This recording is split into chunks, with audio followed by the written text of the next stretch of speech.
তোর যাওয়া হবে না।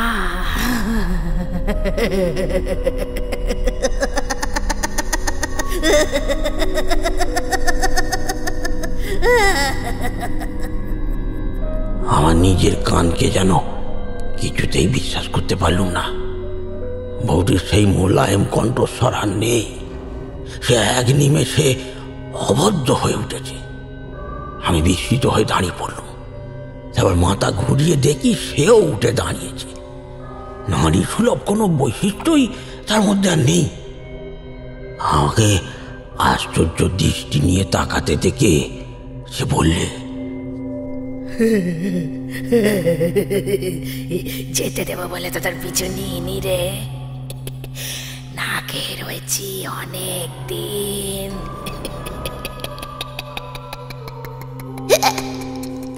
ভাবলুম আমার থলের ভেতরের খাবারের গন্ধ সে পেয়েছে।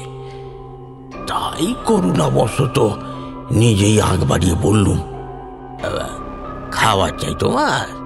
নাও না, আমার কাছে অনেক খাবার আছে। নাও নাও, এই নাও, নাও, সব নিয়ে নাও। এতে তোমার অনেক দিন চলে যাবে, আর এভাবে কষ্ট করতে হবে না। গতকাল শ্রাদ্ধ গেছে, আজ তো মৎস্যমুখী। আমার বাড়ি থেকে খাবার আনলি যখন, কিছু কাঁচা মাছ আনতে পারলি না? হ্যাঁ, কতদিন মাছ দাঁতে কাটেনি।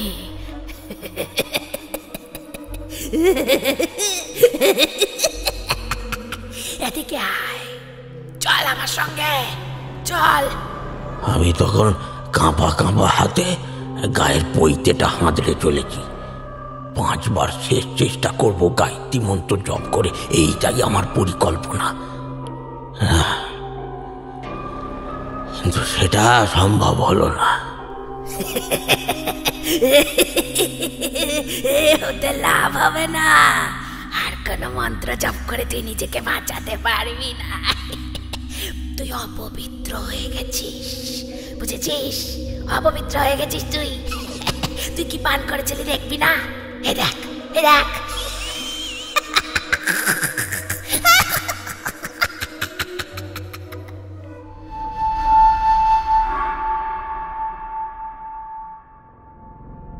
আমাদের আজকের নিবেদন আশিস চক্রবর্তীর লেখা গল্প সোনা ডাঙার নরখাদক। শুনতে থাকুন শুধুমাত্র থ্রিলার 10 ইউটিউব চ্যানেলে।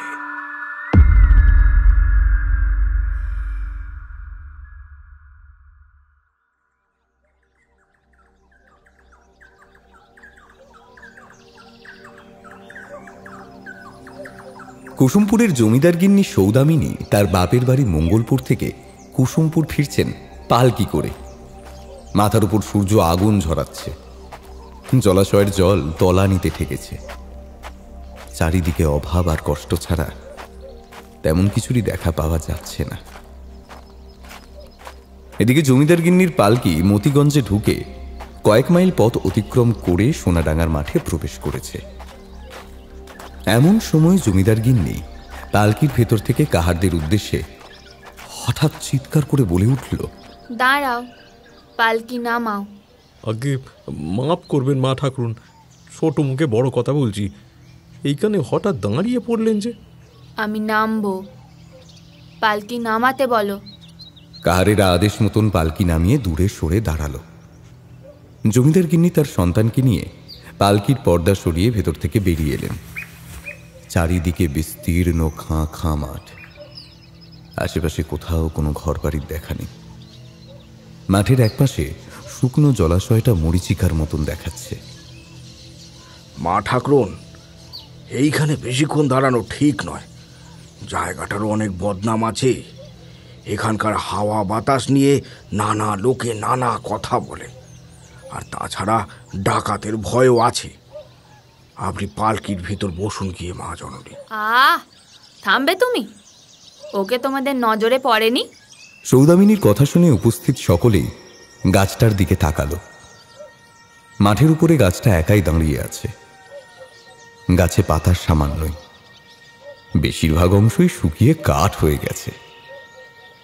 আর গাছের ঠিক গোড়ায় পিঠ ঠেকিয়ে পড়ে রয়েছে একটি মেয়ে মানুষ, সধবা, পরনে লাল পেড়ের সাদা শাড়ি, মাথা ভর্তি সিঁদুর, দুহাতে শাখা পলা।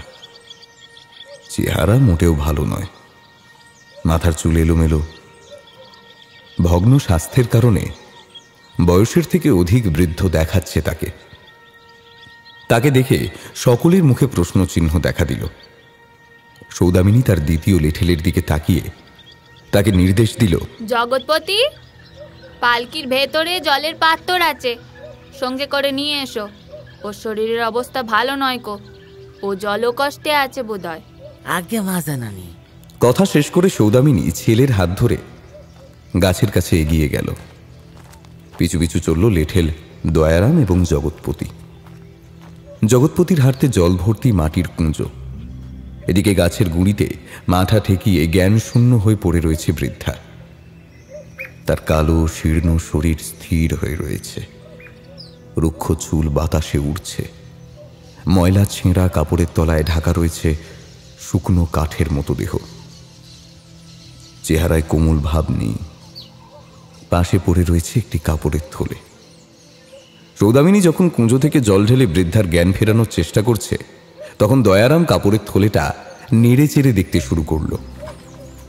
থলে থেকে বেরিয়ে এলো চাল, ডাল আর কিছু খুচরো পয়সা। মা জননী, মনে হচ্ছে এ একজন ভিখিরি, গাঁগঞ্জে ঘুরে ভিক্ষে করে। এখানে হয়তো ক্লান্ত হয়ে ঘুমিয়ে পড়েছে। এরপর কয়েকবার জলের ছিটে পড়তেই বৃদ্ধা চোখ খুলে চাইল।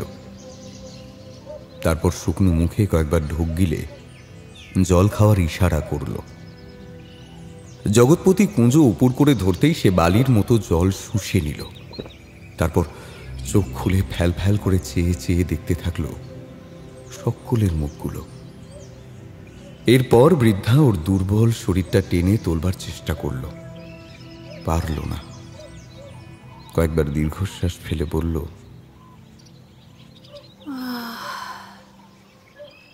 বাঁচালি তোরা আমায়, তেষ্টায় মরেই যাচ্ছিলাম, সেই ভোরবেলায় বেরিয়েছি। কথাগুলো অনেক কষ্টে উচ্চারণ করল বৃদ্ধা। মুখ হাঁ করবার সময় তার ক্ষয়ে যাওয়া কালো কালো দাঁতের শাড়ি প্রকট হয়ে উঠল। তোমার বাড়ি কোথায় গো বুড়িমা? আগে তালডাঙ্গা। অত্যন্ত যন্ত্রণাক্লিষ্ট কণ্ঠে জবাব দিল বৃদ্ধা। আর তারপর হাঁপাতে হাঁপাতে সে খোকার দিকে এক পলক চাইল। চোখ দুটো ঘোলাটে, গর্তে ঠেলা, মুখের উপর ছেয়ে আছে ক্লান্তি, ঠোঁট দুটো শুকনো ফাটা ফাটা। দেখলেই বোঝা যায় অভাব চেহারার উপর থেকে মনুষ্যচিত ভাবটা সরিয়ে দিয়েছে। একটা আধ পোড়া কাঠের মতো দেখাচ্ছে দেহটা। এবারে জগৎপতি সৌদামিনীকে দেখিয়ে বলল, মা জননীর দয়ায় নৌকে পেলে মাকে পেন নাম করো। মা কুসুমপুরের জমিদার বাড়ির নখ কি, পেন নাম করো, পেন নাম করো। পেনাম মা, তুই পরম দয়ালু, নইলে আমার মতো এই গরিব মানুষের কথা কে ভাবে বল দেখি। আরে আরে বুড়িমা, করছো কি তুমি? তুমি বয়সে আমার থেকে অনেকটাই বড়, এর নামে দরকার নেই গো। তা কি নাম তোমার? সরলাবালা দাসী। আসছি সেই গৌরীপুরের হাট থেকে। আমি ভিখিরি নই মা, খুব গরিব বলতে পারিস। আমি নিঃসন্তান। আমার বুড়ো অসুস্থ স্বামী ছাড়া তিন কুলে আমার কেউ নেই মা। আজ হাটে গিয়েছিলাম বেতের বোনা জিনিস বেচতে, সেই পয়সায় চাল ডাল কিনে ফিরছি। এতখানি পথ, তার উপর রোদের তাপ, বড্ড তেষ্টা পেয়েছিল মা। এই রাক্ষসে মাঠ গিলে খেতে আসছিল আমাকে। দূরান্তেও একখানা জনমনীষীর দেখা নেই মা। এদিকে আবার খরার বছর, সামান্য জলের জন্য বুকটা ফেটে যাচ্ছিল মা। এই শরীরে তোমার একা বেরোনো উচিত হয়নি গো। তা তোমার স্বামী কি করে গো? বেতের দামাগুলো বনে মা। সংসারে বড় অতাবাব, দেখবার কেউ নেই। বাইরে না বেরোলে খাবো কি? কথাগুলো বলতে বলতে বৃদ্ধা বড় বড় চোখ নিয়ে সৌদামিনীর ছেলের দিকে তাকিয়ে বলল, এ ছেলে বুঝি তোর? সৌদামিনী মাথা নাড়ল। সরলাবালা কথাগুলো বলবার সময় হাঁ পাচ্ছিল। কাপড়ের ফাঁক দিয়ে তার পা জোর দেখা যাচ্ছে, বুকটা ওঠানামা করছে কিনা সেও স্পষ্ট বোঝা যাচ্ছে না। বাড়ি ফিরতে পারবে তো? নইলে আমার সঙ্গে চলো। চলবার শক্তি আমার নেই। দিনের আলো কমে আসা পর্যন্ত এইখানে একটু জিরিয়ে নি। তোরা এগো মা, এগো, আমি ঠিক পৌঁছে যাব। মরণের ভয় আর করি না। তোরা এগো, আমি ঠিক চলে যেতে পারবো। কথাটা শুনে সৌদামিনী দয়ারামের দিকে তাকালো। পালকিতে তো ওর জায়গা হবে নি মা জননী। আশেপাশে গাঁয়ের দেখাও নেই যে ওকে গরুর গাড়িতে করে নিয়ে যাব। বেশ, এখানে খানিক জিরিয়ে নাও তবে, তারপরে এসো একদিন চৌধুরী বাড়িতে। যাবো মা, যাবো, ঠিক যাবো। এমন ফুটফুটে ছেলের দেখা যখন পেয়েছি মা, না গিয়ে কি থাকতে পারি? দেখবি একদিন তোর দৌড়ে ঠিক গিয়ে হাজির হয়েছি। তখন যা চাইব দিবি তো? ফিরিয়ে দিবি না বল? দেবো গো দেবো, ফেরাবো না, কথা দিলাম। বেশ বেশ, আমি খুব খুশি হয়েছি, খুব খুশি। তোমার এখন কি কিছু চাই? লজ্জা করো না গো, তোমার যা চাই বলো।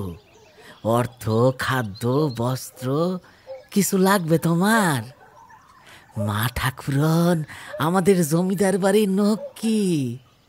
আমাদের কর্তার নাম সূর্যনারায়ণ চৌধুরী। তিনি মানুষ নন, সাক্ষাৎ দেবতা।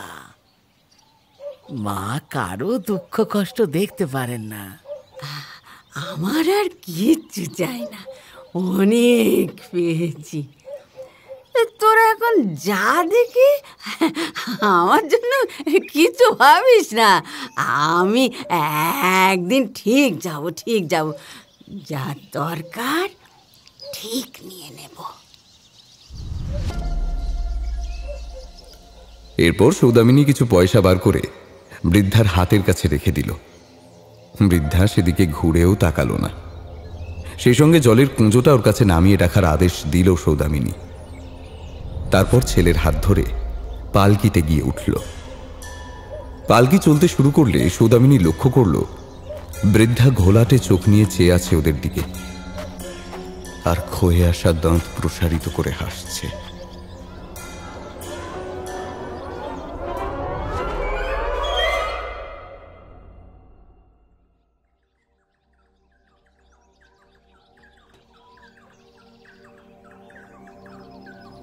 দিন 7 পর সৌদামিনী বাইরে ছুটে এলো। তার চোখ মুখের অবস্থা একেবারেই ভালো না। মাথার চুল এলোমেলো, গায়ের কাপড় এলিয়ে পড়েছে মাটিতে। তার সুন্দর মুখমণ্ডল দখল করে রেখেছে ভয় ও দুশ্চিন্তা। দিকবিদিক জ্ঞান শূন্য হয়ে সে ছুটে চলেছে। সামনের বড় বারান্দা, তারপর জলসাঘর পেরিয়েও বৈঠকখানার চৌখাটের সামনে দাঁড়িয়ে হাঁপাতে থাকল। বৈঠকখানায় সূর্যনারায়ণ প্রজাদের দুঃখ দুর্দশার কথা শুনছিল। সৌদামিনীকে ওভাবে দাঁড়িয়ে থাকতে দেখে চৌকাঠের সামনে উঠে এলেন সূর্যনারায়ণ। তার দিকে তাকিয়ে বললেন, কি হয়েছে? কি তোমাকে এমন দেখাচ্ছে কেন? খোকা বমি করছে গো, এই নিয়ে 5 বার করেছে। সে কি, একটু আগেই তো ভালো ছিল। সূর্যনারায়ণ এবারে উপস্থিত প্রজাদের দিকে তাকিয়ে বলে উঠলেন, শোনো, তোমরা এখন এসো, আমি অন্যদিন তোমাদের কথা শুনবো। এই, কে কোথায় আছো? গিরিধারী কবিরাজকে খবর দাও শিগগিরই। খোকার অবস্থা ভালো নয় গো, বমির সঙ্গে রক্ত উঠছে। আমার ভীষণ ভয় করছে গো খোকা আমার। কথাটা অসম্পূর্ণ রেখেই সৌদামিনী সূর্যনারায়ণের বুকে মুখ গুজে কান্নায় ভেঙে পড়ল। সূর্যনারায়ণের কপালে দুশ্চিন্তার রেখা ফুটে উঠেছে। ও নিজেকে কোনো রকমে সামলে সৌদামিনীর মাথায় কয়েকবার হাত বোলালো। তারপর সৌদামিনীর কাঁধ ধরে ওকে সামনে দাঁড় করিয়ে রেখে বলল, এমনভাবে কাঁদলে চলবে না সদু, এত ভেঙে পড়ার কি আছে? ব্যায়ামও যেমন আছে, তার চিকিৎসাও তো আছে। আমি এক্ষুনি গিরিধারী কবিরাজকে ডাকতে লোক পাঠিয়েছি। তুমি খোকার কাছে গিয়ে বসো, সব ঠিক হয়ে যাবে।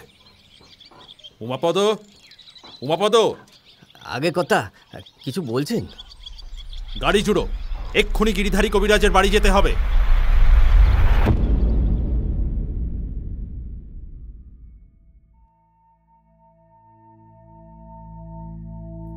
গিরিধারী কবিরাজ আসতে বিলম্ব করেনি।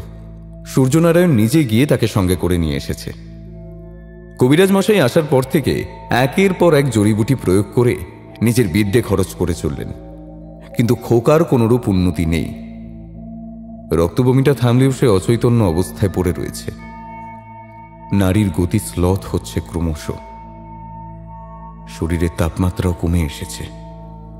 2 চোখ বন্ধ। সূর্যনারায়ণ ছেলের পায়ের সামনে স্থাণুর মতো বসে রয়েছেন। কবিরাজ আসার পর থেকে সৌদামিনী খোকার ঘরে একটি বারের জন্যও আসেনি। অন্দরমহলে রাধা মাধবের মন্দিরে মাথা ঠুকে চলেছেন ক্রমশ। যদিও এর মাঝে বেশ কয়েকবার দাসীদের মারফত ছেলের খবর নিয়েছেন কেবল। রাতের দিকে খোকা একবার চোখ খুলে মা বলে ডাকল, মা ঠাকুরন, আপনি শিগগিরই চলেন, খোকা বাবু চোখ মেলে চেয়েছেন। কি বলে আমার খোকা চোখ মেলে চেয়েছে? রাধা মাধব, তুমি মুখ তুলে চেয়েছো শেষমেশ। রক্ষা করো প্রভু, রক্ষা করো। কথাগুলো বলেই ঠাকুরের সিংহাসনে মাথা ঠুকে সৌদামিনী পাগলের মতো ছুটে গেল তার খোকার কাছে। যদিও এরপর শত ডাকাডাকি করেও খোকাকে কথা বলাতে পারেননি তিনি। খোকা এরপর আর চোখ খোলেনি। নারী স্তব্ধ। গিরিধারী কবিরাজের চিকিৎসা সংক্রান্ত সমস্ত বিদ্যে মিথ্যা প্রমাণিত হল। সূর্যনারায়ণ বজ্রঘাতে মৃত গাছের ন্যায় দাঁড়িয়ে রইল। বুকের মধ্যে ঝড় উঠলেও মুখ ফুটল না। দাসদাসীদের মধ্যেও শোক সংক্রামিত হয়ে পড়ল।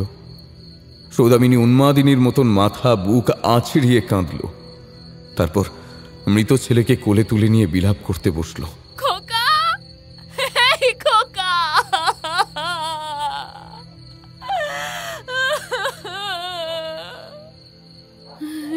খোকা, খোকা, এই খোকা, দেখ না, দেখ দেখ, তোর মা এসেছে, দেখ না, একবার তাকা না খোকা, একবার তাকা না।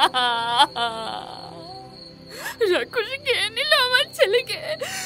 যখন থেকে ওর চোখ আমার ছেলের ওপর পড়েছে, তখন থেকে খোকার শরীর খারাপ। আমি তোমাকে বারণ করেছিলাম, বারবার বারণ করেছিলাম, খোকাকে ওর কোলে দিও না, তবুও শুনলে না আমার কথা তুমি। ওই খেয়েছে আমার ছেলেকে, ওই খেয়েছে পোড়ানো মুখী। কর্তা আমারে মাফ করবেন। যে বিদ্যে দিয়ে এতকাল চিকিৎসা করে এসেছি সবই তো প্রয়োগ করলাম, কিন্তু কিছুতেই কিছু হলো না। ঈশ্বরের এই বোধহয় পরিকল্পনা ছিল। কথাটা শক্ত হলেও আমাকে বলতে হলো কর্তা। এমন ব্যামো আমি আমি আমি এর আগে কখনো দেখিনি। সবই আমার অদৃষ্ট। খবরদার, খবরদার, সরে দাও, তুমি সরে দাও, একদম স্পর্শ করবে না আমার খোকাকে। আমার খোকা, আমার খোকার এই পরিণতির জন্য তুমিও দায়ী, তুমিও দায়ী। আমি? আমার জন্য খোকার এই অবস্থা? তুমি কি পাগল হয়ে গেলে শুধু? হ্যাঁ, আমি পাগল হয়েছি। আমি তোমাকে বারবার বারণ করেছিলাম, বারবার অনুরোধ করেছিলাম, খোকাকে ওর সঙ্গে পাঠিও না, পাঠিও না। তুমি শুনলে না আমার কথা। আমার দাদা ছেলেটার এই পরিণতি আমি শুধু অদৃষ্ট বলে মেনে নেব না। যার জন্য এমনটা হলো, তাকে শেষ না করা পর্যন্ত আমার শান্তি নেই, শান্তি নেই। তুমি কি বলতে চাইছো? স্বর্ণলতা খোকাকে মেরে ফেলেছে? হ্যাঁ, ওই মেরেছে আমার ছেলেকে। হাট করে মাগে দু চোখ দিয়ে গিলে খেয়েছে আমার খোকাকে। যে ছেলে সারা বাড়িময় ছুটে বেড়ায়, একটু স্থির থাকতে পারে না, সেই ছেলে ওই রাক্ষসের কোলে ওঠার পর থেকে এমন ভাবে নেতিয়ে পড়বে কেন বলো? কেন? এ জবাব কোনো আছে তোমার কাছে? কোনো জবাব আছে? শুধু এসব তুমি কি বলছো? কথাগুলো বলবার সময় তুমি একবারও ভাবলে না স্বর্ণ নিজেই কত সমস্যার মধ্যে আছে, মাতৃসুখ ওর নেই। ব্যবসা বাণিজ্যের কারণে ওর স্বামীও বাইরে বাইরে থাকে। বোনটাকে আমার একাই থাকতে হয় দিনের পর দিন। একাকিত্বের কারণে সে আমার এখানে আসে। খোকার মধ্যে দিয়ে ও নিজের সন্তানহীনতা ভুলে থাকবার চেষ্টা করে শুধু। ও খোকাকে ভীষণ ভালোবাসে। আর তাছাড়া ও আমার নিজের বোন। খোকার ক্ষতি কেন চাইবে বলতে পারো? বোন না চাই, ও একটা ডাইনি, রাক্ষসী। ও চোখ দুটোতেই সেটা বোঝা যায়। বংশের কারো নীল রঙা চোখ নেই।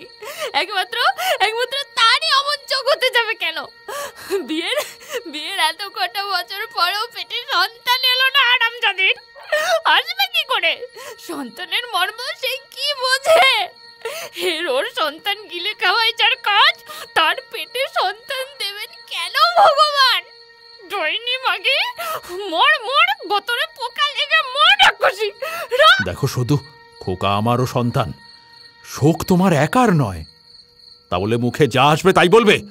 কতগুলো মিথ্যে কুসংস্কারের বশে স্বর্ণকে দোষারোপ করার কোনো মানেই হয় না। রাগের বশে এমন অলক্ষণে কথা তুমি মুখেও এনো না। বলবো, শতবার বলবো। ও ডাইনি, ও ডাইনি, ডাইনি। ওই আমার খোকাকে খেয়েছে। আর এ কথা আমি প্রাণ থাকতে বলবো না, প্রাণ থাকতে বলবো না। এরপর সৌদামিনী উন্মাদিনীর মতন কান্নায় ভেঙে পড়লে সূর্যনারায়ণের আর বলবার কিচ্ছু ছিল না। এদিকে দুঃসংবাদটা পাওয়া মাত্র জমিদার বাড়িতে স্বর্ণলতা এলো। ভোর হয়েছে। সৌদামিনী মৃত সন্তান বুকে আঁকড়ে ধরে সমস্ত রাত বিলাপ করেছে। সূর্যনারায়ণ স্বর্ণলতাকে সৌদামিনীর সম্মুখে উপস্থিত হতে বারণ করেছিল, কিন্তু সে নিষেধ শোনেনি। ছুটতে ছুটতে গিয়ে সে ঘরে ঢুকল। ওকে সামনে দেখে সৌদামিনী মুখ বিকৃতি করে বলল, শয়তানি, আমার ছেলেকে কে তো শান্তি হয়নি। আমার ছেলের মরা মুখটা দেখতে এসেছিস হারামজাদি। সরে যা আমার চোখের সামনে থেকে, নইলে তোকে আমি খুন করবো ডাইনি মাগে, তোকে খুন করবো আমি। সৌদামিনীর এরূপ ব্যবহারে স্বর্ণলতা স্তম্ভিত হয়ে গেল। সৌদামিনীর থেকে এমন ব্যবহার পাবে ও ভাবতেও পারেনি। তার এই উন্মাদগ্রস্ত অবস্থা দেখে ও যখন ভীত, ঠিক সেই সময় সূর্যনারায়ণের হাত ধরে ওকে ঘর থেকে বাইরে বার করে আনলো। এই কারণেই তোকে ভিতরে যেতে বারণ করেছিলাম। ওর মাথার ঠিক নেই। ওর বিশ্বাস খোকার মৃত্যুর জন্য তুই দায়ী। আমি খোকাকে মেরে ফেলেছি? ঈশ্বর! তোর কোল থেকে নামবার পরপরই খোকা অসুস্থ হয়, আর সেই থেকে শুধু তোকে। আচ্ছা, একটা কথা বলতো, কালকে সন্ধেবেলা তুই খোকাকে নিয়ে কোথায় গিয়েছিলি? স্বর্ণলতা মুখ তুলে সূর্যনারায়ণের চোখের দিকে চাইল। সূর্যনারায়ণের রক্তাভ চোখ দুটো কুঁচকে আছে। এমন কঠিন নজরে পুড়ে মরে যেতে ইচ্ছে হলো স্বর্ণলতার।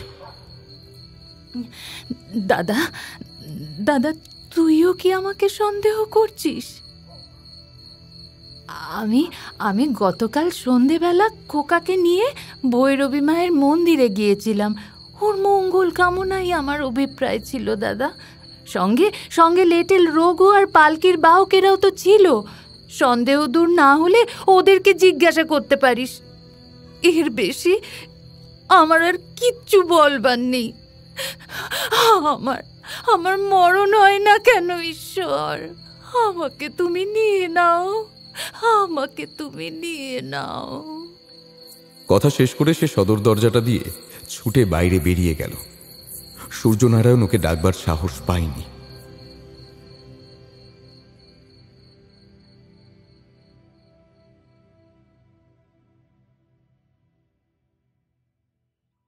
মাসখানেক পর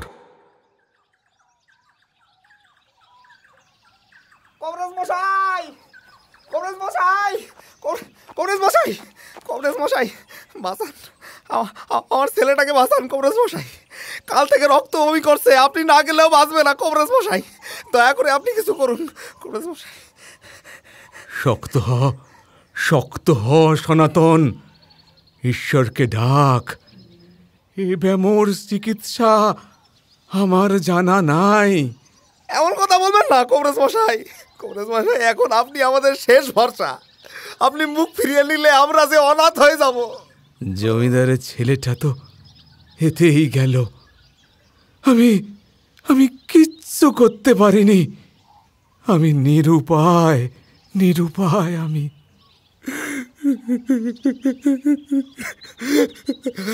ওই একটি মাত্র ছেলে আমার, সেও চলে গেলে ওর মাটাও বাঁচবে না কবরেজ মশাই।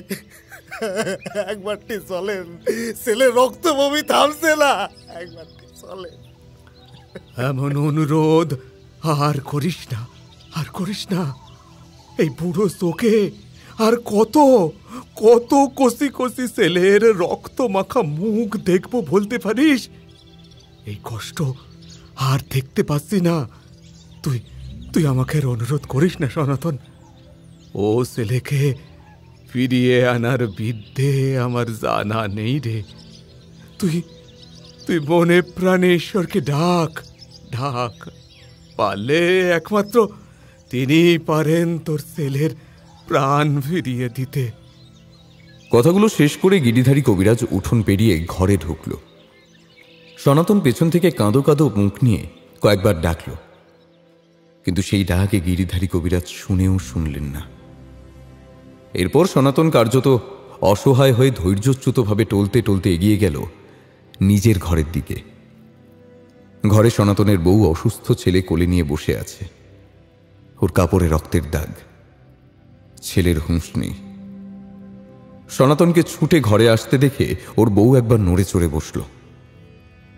চোখে আশার আলো ছিলিক দিয়ে আবার নিভে গেল, কারণ সনাতন একাই ঘরে প্রবেশ করেছে, গিরিধারী কবিরাজ সঙ্গে আসেনি। কি গো, তুমি একা এলে যে? কবরেজ মশাই কোথায়? সব শেষ হয়ে গেল রে বউ, সব শেষ হয়ে গেল। কবরেজ মশাইকে সঙ্গে করে আনতে পারলাম না রে বউ, পারলাম। কিন্তু কেন? তুমি কি ওনাকে আমার খোকার কথা বলনি? ছেলেটা আমার একেবারে নিস্তেজ হয়ে গেছে। এগো, আমার ছেলেটা কি চোখ পেলে তাকাবে না? কি গো, বলো না, চুপ করে আছো কেন? উত্তর দাও। না না, কিছু শেষ হয়নি, কিছু শেষ হয়নি। খোকা আবার চোখ মেলে তাকাবে, তুই দেখিস। হ্যাঁ, খোকা আবার চোখ মেলে তাকাবে, সুস্থ হবে। ভগবান এমন শাস্তি আমাদের কিছুতেই দেবেন না। তুই চল, তুই চল, চল আমার সাথে, চল চল চল। কোথায়? ভৈরবী মায়ের মন্দির, মায়ের মন্দিরে চল। এ ব্যায়াম ওষুধের সারে না, কবরেজ নিজে সে কথা বলেছে। চল মায়ের মন্দির, চল। এরপর আর কথা না বাড়িয়ে সনাতন ছেলেকে কাঁধে তুলে নিয়ে ছুটে চলল। পিছু পিছু পাগলিনীর মতো এগিয়ে চলল সনাতনের বউ। সোনাডাঙ্গার মাঠ পেরিয়ে ভৈরবী মায়ের মন্দির। রোদে খাঁ খাঁ করছে চতুর্দিক। এবারে বৃষ্টিটাও কম হয়েছে। বাতাসে গরম ভাপ ভেসে বেড়াচ্ছে। টলমল পায়ে এগিয়ে চলেছে ওরা। দূরে গাছগাছালির ফাঁকে কয়েকটা ঘর দেখা যাচ্ছে। সামনেই জলশূন্য পুকুর। আরও খানিকটা পথ এগিয়ে যেতেই প্রাচীন বটগাছের দেখা মিলল। স্থানীয় লোকেরা গাছটিকে বুড়ো বট বলে ডাকে। বুড়ো বটগাছের তলায় ভৈরবী মায়ের মন্দির। হঠাৎই একদিন গাছতলায় মা ভৈরবীকে বসে থাকতে দেখে লোকজন। কোত্থেকে সে এসেছিল কেউ জানে না। পিশাচ সিদ্ধা শ্মশানচারী একজন কাপালিকের সঙ্গে সাধন সঙ্গিনী ছিল, কেবলমাত্র এইটুকুই জানা যায়।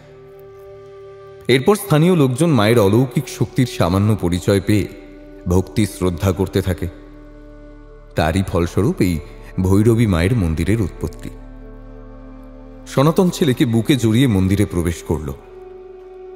সনাতনের স্ত্রী আছড়ে পড়ল ভৈরবী মায়ের পায়ের উপর। ভৈরবী মা ধ্যানে মগ্ন। বাঁচান ভৈরবী মা, বাঁচান আমাদের। আমার ছেলেটাকে বাঁচিয়ে দেন মা, ওকে সুস্থ করে দেন গো মা। ভৈরবী মায়ের ধ্যান ভঙ্গ হল। মন্দিরে কোনো দেবদেবীর বিগ্রহ নেই। মন্দিরের বেদিতে স্বয়ং ভৈরবী মাই পদ্মাসনে বসে থাকে। মায়ের বয়স আন্দাজ করা মুশকিল। মাথাভর্তি চুল প্রায় কোমর পর্যন্ত বিস্তৃত। কৃষ্ণবর্ণ কুঁচকোনো চামড়ায় ঢাকা সমস্ত শরীর। এক চোখের কোটর শূন্য। সমস্ত কপাল জুড়ে মেটে সিঁদুরের প্রলেপ। গলায় বুনো ফুলের মালা। শরীরে কেবলমাত্র একটি বস্ত্রখণ্ড, যা বুক থেকে হাঁটু পর্যন্ত বিস্তৃত। দেহে অলঙ্কারের চিহ্ন নেই। এই মন্দিরে পুজো পার্বণের কোনো বালাই নেই। ভক্তরা ভালোবেসে মায়ের জন্য যা খাদ্যদ্রব্য নিয়ে আসে, মা সেই খাবারই উচ্ছিষ্ট করে দেয়। আর সেই খাবারই সকলে মাথায় ঠেকিয়ে প্রসাদ হিসেবে গ্রহণ করে। খাবার বিষয়ে মায়ের কোনো বাজ বিচার নেই। এক কথায় মা ভৈরবী সর্বভূক।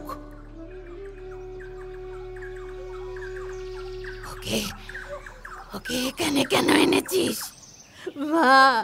তুমি এখন আমাদের ভরসা একমাত্র। আমার ছেলেটারে বাঁচাও মা। ছেলেকে আমার কোলের উপর রাখ।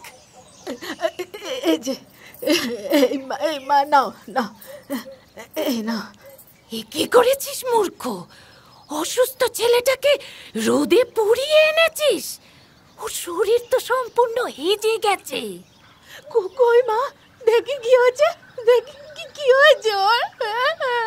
খবরদার খবরদার, ওকে ছুতে যাস না। সরে বস, সরে বস, সরে বস। এই কথা শুনে সনাতন ও তার বউ দূরে গিয়ে বসল। মা ভৈরবী তাঁর সমস্ত চুল মুখের সামনের দিকে এনে সনাতনের ছেলের উপর নামিয়ে আনল। তারপর মাথাটা সমানে দুপাশে দুলিয়ে দুলিয়ে ছেলেটার সর্বাঙ্গে চুল বোলাতে লাগল। গোছা গোছা চুলের অন্তরালে চাপা পড়ল ছেলের দেহটা। ধীরে ধীরে দুলুনির গতি বাড়ল মা ভৈরবীর। এখন ভৈরবী মা অনেকটা পাগলিনীর মতো দেখাচ্ছে। দেহের কাঁপন উঠেছে। কয়েকবার উপরে তাকিয়ে বিড়বিড় করে কিছু একটা বলল। তারপর চুলের গোছা ভিজিয়ে চুলের আগা থেকে চুইয়ে পড়া জল ছেলেটার হা হয়ে থাকা মুখের উপর ফেলল। এদিকে দূরে এক বুক আশা নিয়ে বসে সবটা দেখে যাচ্ছে সনাতন আর তার বউ। অপেক্ষা করে আছে এই বুঝি আশ্চর্য দৃশ্যটা ঘটবে। ভৈরবী মায়ের কৃপায় এক্ষুনি হয়তো তাদের ছেলেটা উঠে বসবে। দেখতে দেখতে অনেকটা সময় অতিবাহিত হল।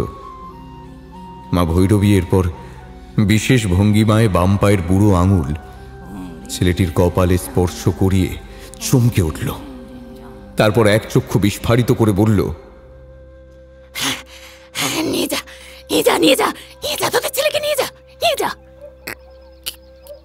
কি বললেন মা? নজর, একজোড়া বিষাক্ত নজর গিলে খেয়েছে তোর ছেলেকে। এই গায়ে প্রেত ঢুকেছে, প্রেত। প্রেত? হ্যাঁ, এ প্রেতের কাজ। এক প্রেত রাক্ষসী বা ডাইনি, তাকে অনেক নামেই ডাকা যায়। ওরা ছাড়া আর কেউ এমনটা করতে পারে না রে। তোর ছেলের শরীর রক্ত শূন্য হবে, ওকে কাঁচা গিলে খেয়েছে ডাইনিটা। এখন যা দেখছিস, এ তোদের ছেলের খোলস মাত্র। প্রাণবায়ু অনেক আগেই ছিনিয়ে নিয়ে খেয়ে ফেলেছে। খুব খারাপ নজর ওদের, খুব খারাপ। এই ছেলেকে তোরা বাড়ির বাইরে কোথায় নিয়ে গিয়েছিলি?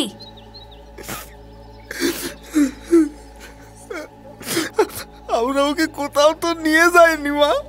তবে তবে বাড়িতে কেউ কি এসেছিল? আগে কেউ তো আসেনি মা। অসম্ভব, অসম্ভব, অসম্ভব। ভালো করে স্মরণ কর। যেভাবেই হোক তাকে আসতেই হবে। আচমকা নানান রূপ ধারণ করে ওরা আসে। তোর ছেলের সামনে সে এসেছিল বলেই আজ তার এই অবস্থা। দিনে আগে দুপুরবেলা আমি ওকে নিয়ে হাটে গেছিলাম মা। ওই হাট থেকে ফেরার সময় সোনাডাঙ্গার মাঠে একটা ভিখিরির সঙ্গে দেখা হয়েছিল। ভিখিরি? তুই ঠিক দেখেছিস? হ্যাঁ মা, কাপড় চোপড় দেখে তো ভিখিরি মনে হলো, তবে সে একজন বৃদ্ধা, সদবা, মাথা ভর্তি সিঁদুর, হাতে শাখা পলা সব আছে। বুঝেছি। তারপর? চলতে চলতে সে না মা আমার ছেলের দিকে তাকিয়েছিল। তুই দেখেছিস ওকে?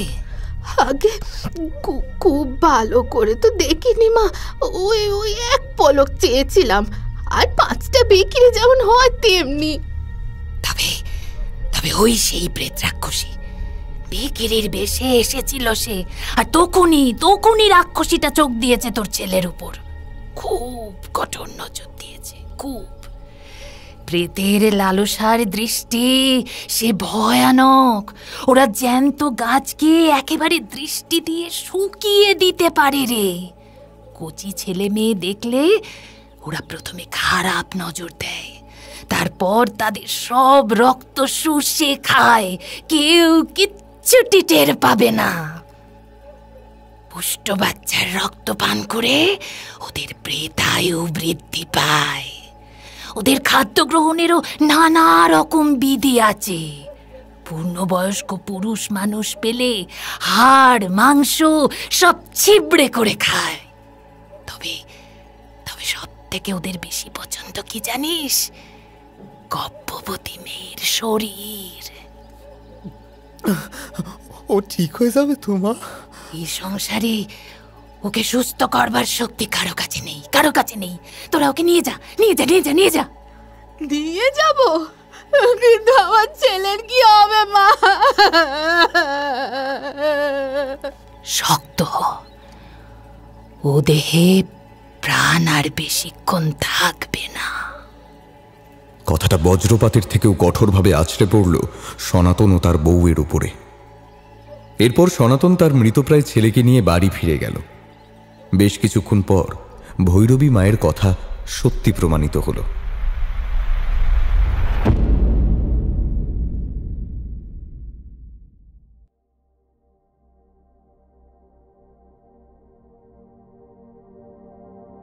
সনাতন নিজের সন্তানের মৃতদেহ সৎকার করবার পর কাছারিতে এসে আছড়ে পড়ল। কাঁদবার আর তার শক্তি নেই। পুত্র শোকে দুর্বল হয়ে পড়েছে সে। কাছারির চৌকাঠের উপর ওকে এইভাবে হাউতাস করতে দেখে হুলুস্থুলু বাঁধল। লেঠেলরা ওকে টেনে সরাতে যাচ্ছিল, এমন সময় এই শোরগোল জমিদার সূর্যনারায়ণের কানে পৌঁছল। সূর্যনারায়ণ নায়েবকে বলল, বাইরে এত গোলমাল কিসের নায়েব? নায়েব হিসেবের কাগজপত্র নামিয়ে রেখে বাইরে গেল। তারপর ফিরে এসে বলল, আগে কর্তা, হালদার পাড়ার সনাতন খুব কান্নাকাটি করছে, কারোর কথা শুনছে না, বলছে আপনার সঙ্গে একটু দেখা করতে চায়। আমার সঙ্গে? কেন, কর্জ চায় নাকি? আগে সেসব তো কিছু বলেনি। তবে আগে ওর মুখ চোখ দেখে ভালো লাগছে না কর্তা, বেচারা ঘোর বিপদেই আছে। বেশ, তাহলে ওকে ভিতরেই পাঠাও। আগে এই বলে নায়েব বাইরে গেল। তারপর অল্পক্ষণ পরেই পুনরায় এসে ঘরে ঢুকল। পিছু পিছু ঢুকল সনাতন। ওর শরীরের অবস্থা ভালো নয়। একজন লেঠে লোকে ধরে ঘরের মধ্যে এনেছে। কর্তা কর্তা কর্তা কাকে বাঁচান কর্তা। এমন করলে চলবে না সনাতন, তুমি একটু শান্ত হয়ে বসো, তারপর যা বলা তুমি কর্তামশাইকে বলো। এই তুই ওকে বসিয়ে দিয়ে বাইরে একটু অপেক্ষা করিস। নায়েব মশাইয়ের আদেশ পেয়ে লেঠেল ঘরের বাইরে বেরিয়ে গেল। সনাতন মেঝে আঁকড়ে কিছুক্ষণ বসে রইল। তারপর দুই হাত তুলে সূর্যনারায়ণের দিকে বাড়িয়ে দিয়ে বলতে শুরু করলো, এই হাত দুটো দেখছেন কর্তা, একটু আগে এই হাত দুটো দিয়ে আমার ছেলের সৎকার করে এলাম কর্তা। কথাটা বলে বুকে মাথায় চাপড় মারল সনাতন। তারপর বড় বড় চোখ নিয়ে সূর্যনারায়ণের দিকে তাকিয়েও বলল, গায়ের বড় বিপদ কর্তা, আপনি বাঁচান, নইলে এ আগুন সবার ঘরেই জ্বলবে কর্তা, আপনি বাঁচান। এসব তুমি কি বলছো? কি করে মারা গেল তোমার ছেলে? ওহ, এসব কি সর্বনাশী কথা শোনালে তুমি? ওই যেভাবে কর্তার সন্তান মারা গেছিল সেভাবে। তোমার যন্ত্রণা আমি অনুভব করতে পারছি সনাতন, কিন্তু অদৃষ্টের কাছে আমাদের সকলকেই মাথা নত করতে হয়। না, অদৃষ্ট নয় কর্তা, অদৃষ্ট নয়, ডাইনি। এসব তুমি কি বলছো? আমি ঠিকই বলছি কর্তা, কোনো শক্ত ব্যামো নয়। আপনার এবং আমার দুজনেরই ছেলে মারা গেছে ওই ডাইনির জন্য। ওই ডাইনি দেখিলে খেয়েছে আমাদের ছেলে দুটোকে, ওই ডাইনি। সনাতনের কথাগুলো কর্ণপাত করবার পর সূর্যনারায়ণ খানিকক্ষণের জন্য স্তব্ধ হয়ে গেল। ওর স্মৃতিতে ভেসে উঠল তার স্ত্রী সৌদামিনীর কথা। সেই সঙ্গে ওর মুখ দিয়ে আপনা থেকেই উচ্চারিত হলো, স্বর্ণলতা। এ আমার মুখের কথা নয় কর্তা, মা ভৈরবী প্রেতের কথা বললেন রাক্ষসী ডাইনি যে কেউ হতে পারে, সে নাকি গায়ে ঢুকেছে।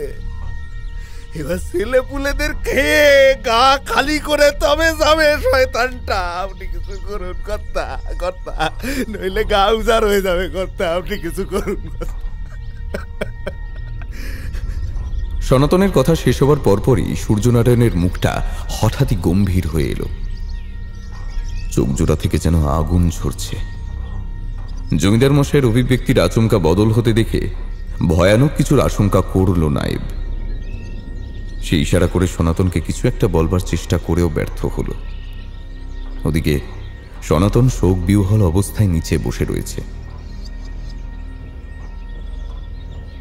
এরপর সূর্যনারায়ণ হিংস্র দৃষ্টি নিয়ে সনাতনকে লক্ষ্য করে বলল, নায়েব, একে চাবুক পেটা করে গা ছাড়া করো, লেঠেল পাঠিয়ে ওর ভিটে মাটি দখল নাও।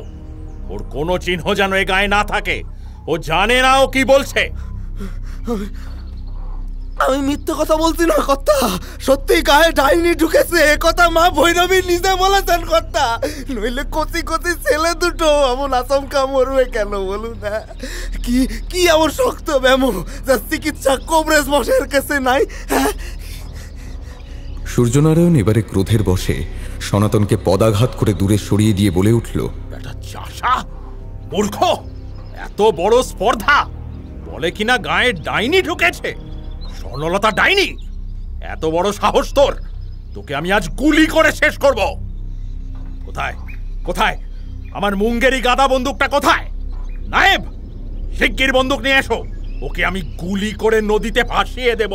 বলে কিনা আমার ভগিনী ডাইনি, রাক্ষসী, সে বাচ্চাদের নজর দেয়। হারামজাদা, তোর বাঁচবার কোনো অধিকার নাই। কথাগুলো বলতে বলতে সূর্যনারায়ণ সমস্ত ঘর দাপিয়ে বেড়াচ্ছে। নায়েব আর দাঁড়িয়ে থাকতে পারল না।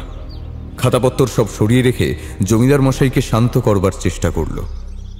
সনাতন ভীত কান্না জড়ানো গলায় বলে চলেছে, ওরে সামনে কে আছিস? আরে একে নিয়ে যা। আর কখনো তোকে চোখের সামনে দেখলে খুন করব জানোয়ার। বলে কিনা স্বর্ণলতা ডাইনি, হারামজাদা। মাফ করবেন কর্তা, ওকে আপনি অকারণে। অকারণে? তুমি শুনলে না চাষার বউয়ের কথা? বলে কিনা স্বর্ণলতা ডাইনি। আগে কর্তা, সনাতন একটিবারের জন্য আপনার ভগ্নির নাম মুখে উচ্চারণ করেনি। তাহলে ডাইনি বললে কাকে? ছি ছি ছি কর্তা, সে হতভাগা আপনার ভগ্নিকে ডাইনি বলতে যাবে কেন? কি স্বর্ণলতাকে ডাইনি বলেনি? আগে না কর্তা, সে সাহস ওর আছে। তুমি ঠিক বলছো নায়েব? আগে কর্তা, আমি তো এ ঘর থেকে এক পাও ননিনি। যা কথা হলো আমার সামনেই তো হলো। কোনো কুকথা বললে জিভ ছিঁড়ে নিতাম না হারামজাদার। দাঁড়াও, আমার মনে পড়েছে, স্বর্ণলতাকেও ডাইনি বলেনি, বলেছিল। আহা, বড় ভুল হয়ে গেল যে নায়েব। ডাইনি কথাটা শুনবার পর আমার মাথার ভেতরটা কেমন গোলমাল হয়ে গেল। আসলে কিছু পুরনো ছবি ভেসে উঠল, আর তার ফলেই আমি রাগে অন্ধ হয়ে গিয়ে সদ্য পুত্র হারানো পিতাকে প্রহার করে বসলাম। না, এ বড় অন্যায় হয়ে গেল আমার। তুমি এক্ষুনি সনাতনকে ডেকে পাঠাও, আমি ওর সঙ্গে কথা বলবো। নায়েব তড়িঘড়ি বাইরে গেল। তারপর লেঠেলদেরকে সনাতনকে খুঁজতে পাঠিয়েও কোনো ফল হলো না। ওরা শূন্য হাতে ফিরে এলো। কোথাও সনাতনের দেখা নেই। আশ্চর্য, কর্পূরের মতো উবে গেল নাকি মানুষটা? কই, সে কোথায়? আগে সে বোধহয় চলে গেছে। আপনি কিচ্ছু ভাববেন না কর্তা, আমি হালদার পাড়ায় লোক পাঠাচ্ছি। বেশ, তাই করো। নায়েব, ওকে তুমি এখানে নয়, ওই কোঠা বাড়িতে নিয়ে এসো। আমি ওখানেই থাকবো।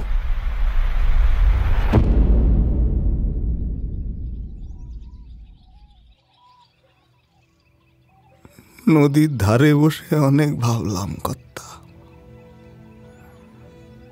ছেলেটা অকালে চলে গেল। আমি আত্মরা হয়ে বেঁচে থেকে তবে কি করব কর্তা? আপনি আমারে মেরে ফেলেন, মরতে আমার কোনো কষ্ট নাই। কেবল বউটার জন্য দুঃখ হয়। আমি মরলে ও হতভাগী না খেয়ে মরে যাবে।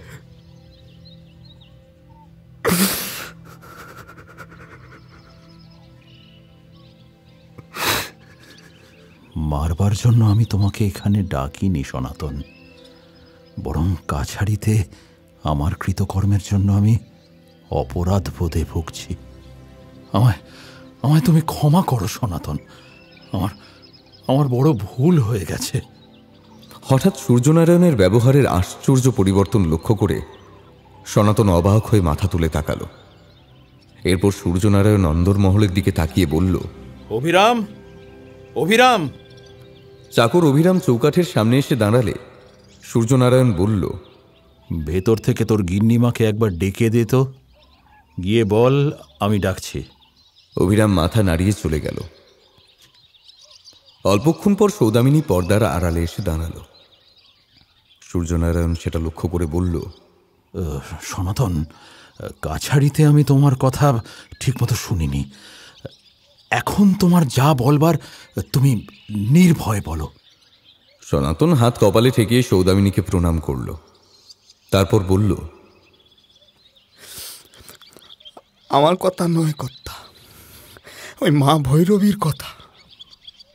গত রাতে আমার ছেলের হঠাৎ করে রক্ত বমি শুরু হয়। আমি ওই গিরিধারী কবরেজের কাছে ছুটে গিয়েছিলাম। কবরেজ আপনার সন্তানের কথাও বললেন, আর এও বললেন তার হাতে নাকি কিছু নেই, এ রোগের চিকিৎসা নাকি তিনি জানেন না। চোখের সামনে ছেলেকে মরতে দেখি কেমন করে বলেন। তাই বাধ্য হয়ে ছুটে গিয়েছিলাম মা ভৈরবীর মন্দিরে। মা আমার ছেলেকে দেখে বললেন, ডাইনি পোক লেগেছে, ও আর বাঁচবে না। সূর্যনারায়ণ সৌদামিনীকে একবার আর চোখে লক্ষ্য করল, তারপর সনাতনের দিকে তাকিয়ে বলল, এরপর এরপর কি হলো সনাতন? 3 দিনের আগে দুপুরবেলা আমার বউ হাটে গিয়েছিল, সঙ্গে ছেলেটাও ছিল। ফেরবার সময় ওই সোনাডাঙ্গার হাটে এক বুড়ির সাথে ওদের দেখা হয়। মা ভৈরবী বললেন যে সেই নাকি ডাইনি, ভিকিরির বেশে গাঁ এসে ঢুকেছে, সবকে খেয়ে তবেই নাকি গা ছাড়বে সে। কিছু করুন কথা, আপনি কিছু করুন কথা, কথা আপনি কিছু করুন, নইলে সব শেষ হয়ে যাবে কথা, গাকে গাও জার হয়ে যাবে কথা, আপনি কিছু করুন কথা।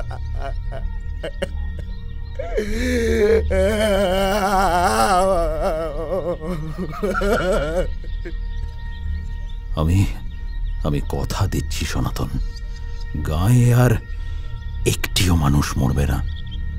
এর জন্য যা করবার আমি করব। তুমি এখন এসো।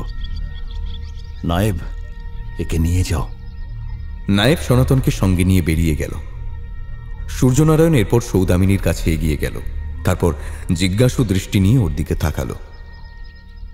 সৌদামিনী মুখ ঘুরিয়ে দাঁড়ালো। সূর্যনারায়ণ ধীর কণ্ঠে বলল, তুমি কিছু বুঝলে শুধু? মা ভৈরবী নিজে বলেছেন, শুনেছি তিনি তো অলৌকিক শক্তির অধিকারিণী, অন্তর্যামী। তিনি যখন এসব কথা সনাতনকে বলেছেন, অবশ্যই সব সত্য। নিশ্চয়ই গাঁয়ের বাইরে থেকে ডাইনি ঢুকেছে শুধু। সোনাডাঙ্গার মাঠে সে ঘোরে। মনে করো সৌদামিনী, খোকার অসুখ করবার আগে তুমিও ওই সোনাডাঙ্গার মাঠ দিয়ে বাপের বাড়ি থেকে এ বাড়িতে এসেছিলে। আচ্ছা, একবার মনে করার চেষ্টা করো তো, সেখানে কারোর সঙ্গে তোমার দেখা হয়েছিল কি? কোনো ভিখিরির সঙ্গে? নিজের বোনকে বাঁচাবার জন্য প্রজাদের ভালোই শিখিয়ে পড়িয়ে এনেছো দেখছি। আহা, বিশ্বাস করো শুধু, আমি ওকে নিয়ে আসিনি, ও নিজেই আমার কাছে এসেছিল ওর ছেলের মৃত্যু সংবাদ শোনাতে। আর তারপর থাক, আমি আর কোনো কথা শুনতে চাই না।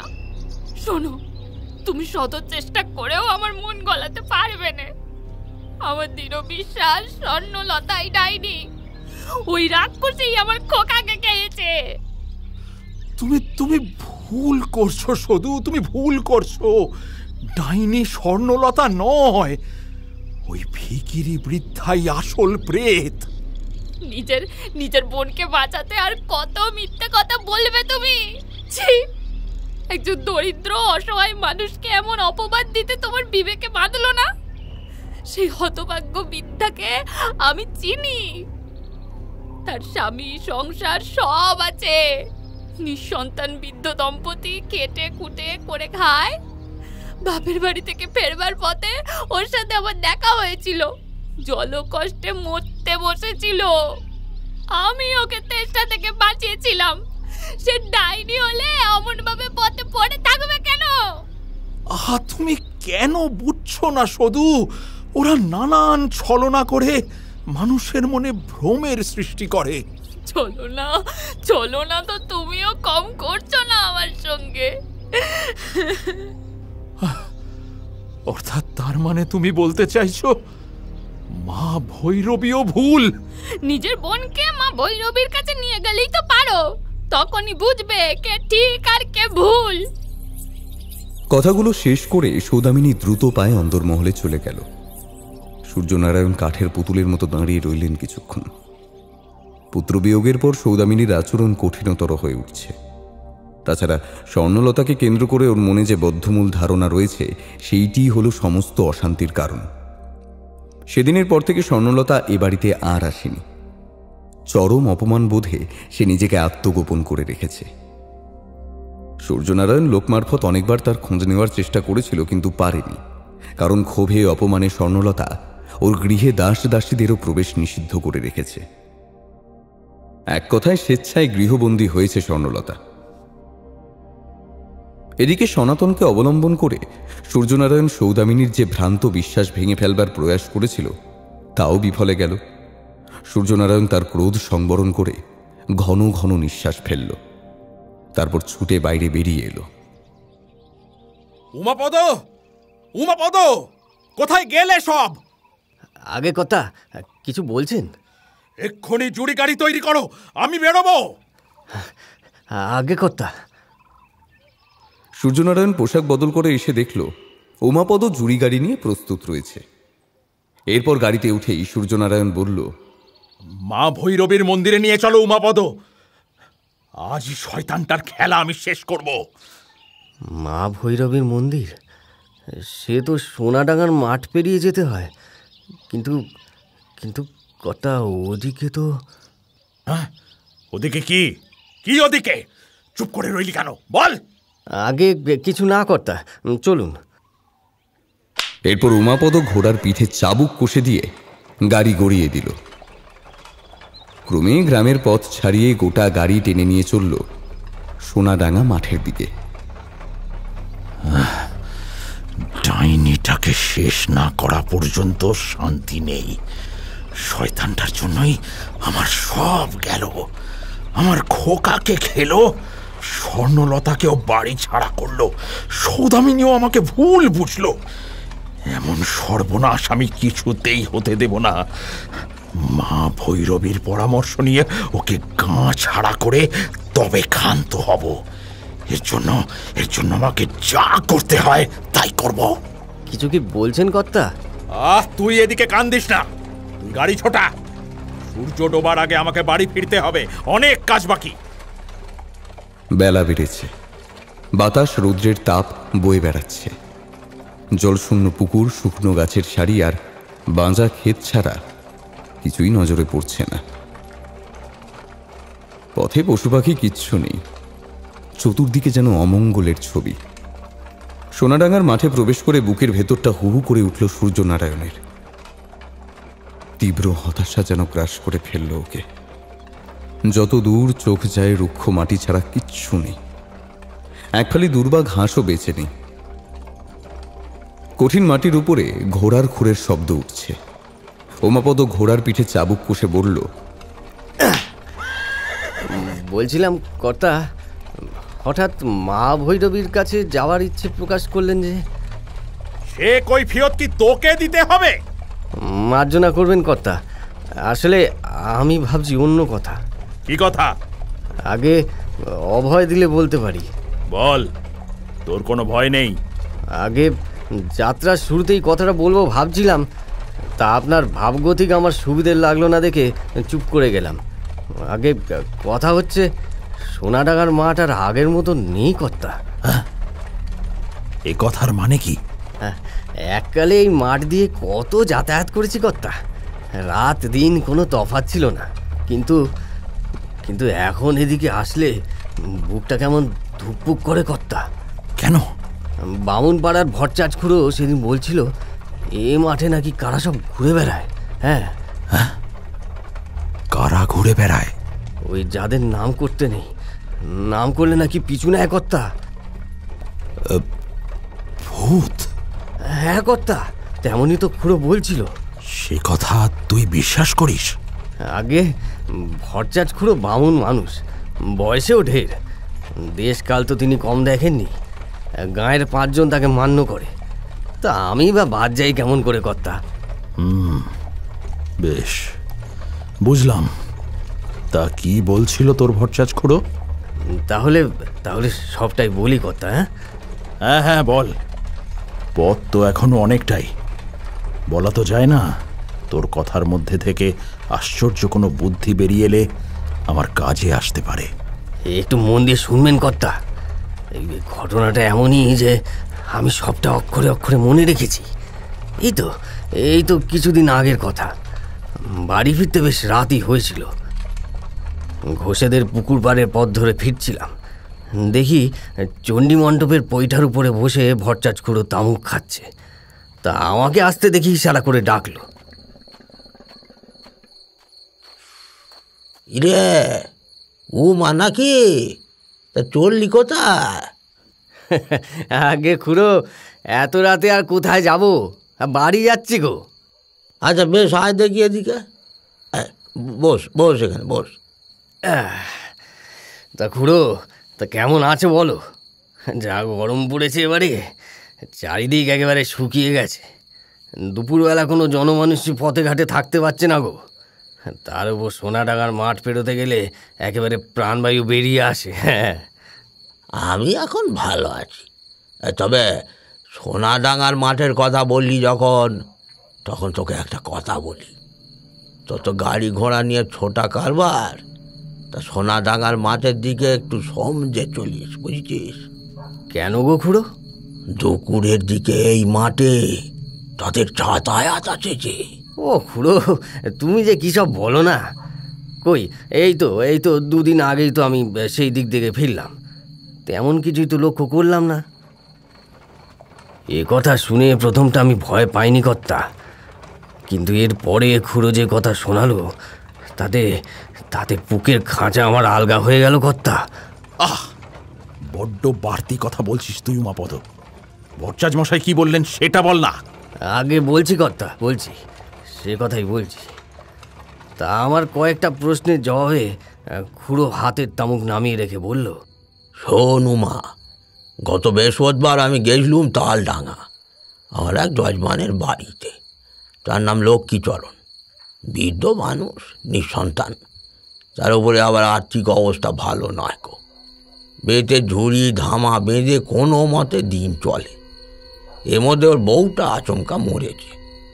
বেতে ঝুড়ি বেঁচে হাট থেকে ফিরছিল, পথে জলকষ্টে হঠাৎ মারা পড়ে, একেবারে ওই অপঘাতে মৃত্যু। এরপরেতে লক্ষ্মীচরণ লোক মারফত খবর দিলে আমি যেন শ্রাদ্ধ অনুষ্ঠানটা করি। তার দিনক্ষণ দেখে রওনা হয়ে গেলুম। তালডাঙ্গা যেতে গেলে তো কিছুটা পথ ওই সোনাডাঙ্গার মাঠ হয়ে যেতে হয়, সে কথা তো তুই জানিস। হ্যাঁ, সে তো জানি খুড়ো। হ্যাঁ, তা আমি এরপরে নির্দিষ্ট দিনে লক্ষ্মীচরণের বাড়ি পৌঁছে অনুষ্ঠানে অংশগ্রহণ করলুম। নিজের ক্ষমতার বাইরে গিয়ে বেশ ভালোই আয়োজন করেছে লক্ষ্মীচরণ। লোকমুখে শুনলুম শ্রাদ্ধানুষ্ঠান করার জন্য সে নিজের বসত ভিটেখানিও বন্ধক রেখেছে। যাই হোক, শ্রাদ্ধ অনুষ্ঠান ভালোইভাবেই সমাপ্ত হলো। তা ফেরবার সময় লক্ষ্মীচরণ কিছু প্রণামী আর ওই উপঢৌকন দিল আর কি, বস্ত্র, অন্ন, ফল ফুল এইসব। তা রওনা দিতে আমার বেশ বেলাই হলো। সোনাডাঙ্গার মাঠে এসে যখন পৌঁছলুম, তখন সূর্য দেবতা ঠিক মাথার ওপরে উঠে গেছে। জিনিসপত্রের ভার বহন আর পথকষ্টের ফলে আমার শরীরটা ক্লান্ত হয়ে পড়েছিল, খানিকটা দুর্বলতা অনুভব করছিলাম আর কি। চোখের কাছে আধারও নেমে এসেছিল। একটু জিরিয়ে নেব করছি, কিন্তু এই রোদ্দুরে ফাঁকা মাঠে বসার কোনো জায়গা ছিল না। এদিকে তেষ্টায় আমার বুক শুকিয়ে এসেছে একবারে। জলের অভাবে প্রাণ একবারে উষ্ঠাগত। কি করি এই ভাবছি, এমন সময় দৃষ্টি সামান্য তুলে আমি অবাক হয়ে গেলাম। দেখি আমার দিকে ওই ঠিক আগে হেঁটে চলেছে একটা বউ, লাল পেড়ে সাদা শাড়ি, মাথায় ঘোমটা তোলা, পায়ে মল ওই ঝুমঝুম করে বাজছে। হ্যাঁ, সব থেকে যেটা আশ্চর্যের তা হলো মেয়েটির কাঁখে একটি মাটির কলসি, আর চলবার সময় কলসির মুখ থেকে জল ছলকে মাটিতে পড়ছে। দৃশ্যটা না একেবারে স্বপ্নের মতো ঠেকলো আমার কাছে। জল তেষ্টায় তখন আমার জ্ঞান বোধ সব একবারে ভুলতে বসেছি। তা আমি ছুটে বউটার সামনে গিয়ে দাঁড়ালাম। আমাকে সামান্য জল খাওয়াতে পারো মা? বড্ড তেষ্টা পেয়েছে। আমার এই কথা শুনে সে কোনো উত্তরই দিল না, চুপচাপ নিজের কাঁধ থেকে কলসি নামিয়ে উপুর করতে থাকলো। আমিও ওই দু হাতের অঞ্জলি ভরে জলপান করতে থাকলাম।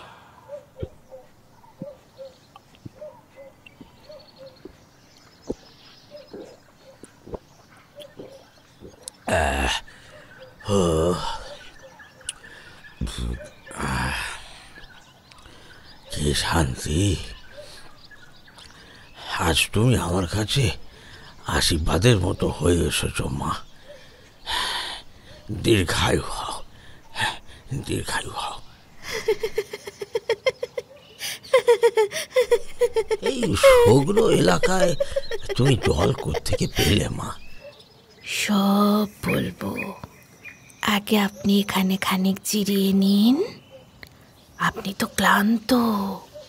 এই কাঠ ফাটা রোদ্দুরে কোথায় জিরুব, এই প্রশ্নটা আমার মুখেই রয়ে গেল। কারণ আশ্চর্য রকমভাবে গায়ে রোদ্দুরও পড়ছে না।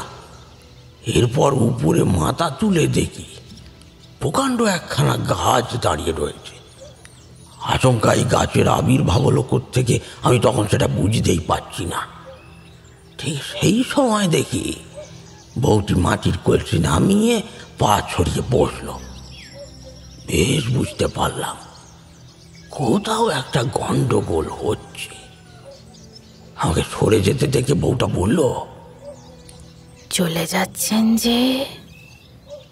গাছতলায় একটু বিশ্রাম নিয়ে যান। বিশ্রামের আর দরকার নেই, বেলা পড়ে যাচ্ছে তো, আমাকে তাড়াতাড়ি ফিরতে হবে। দাঁড়া, তোর যাওয়া হবে না।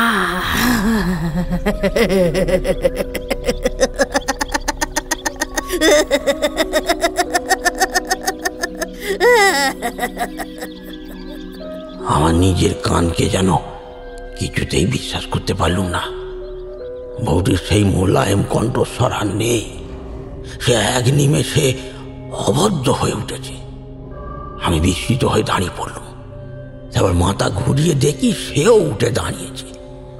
নারী সুলভ কোনো বৈশিষ্ট্যই তার মধ্যে আর নেই।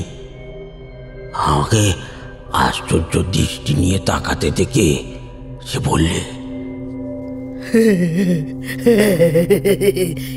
যেতে দেবো বলে তো তোর পিছু নিইনি রে। না খেয়ে রয়েছি অনেক দিন।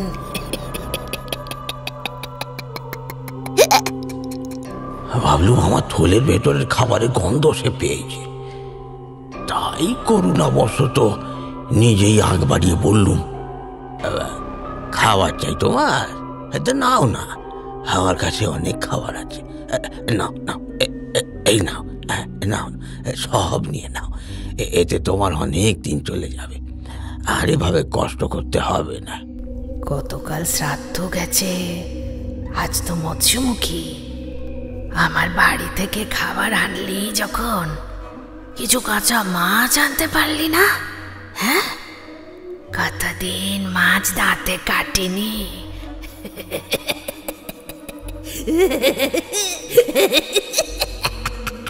এদিকে আয়, চল আমার সঙ্গে, চল।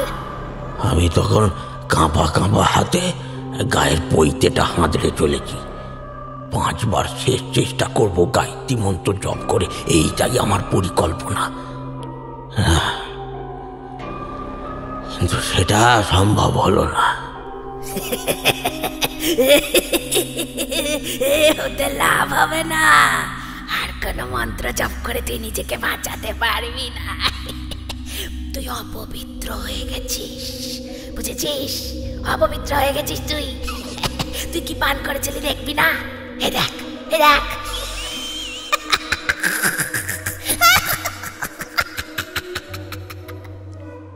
এই বলে না, মাটির কলসিটা সে উপর করে ধরলো, আর অমনি কলসির ভেতর থেকে গড়িয়ে পড়লো আরে গাঢ় রক্ত।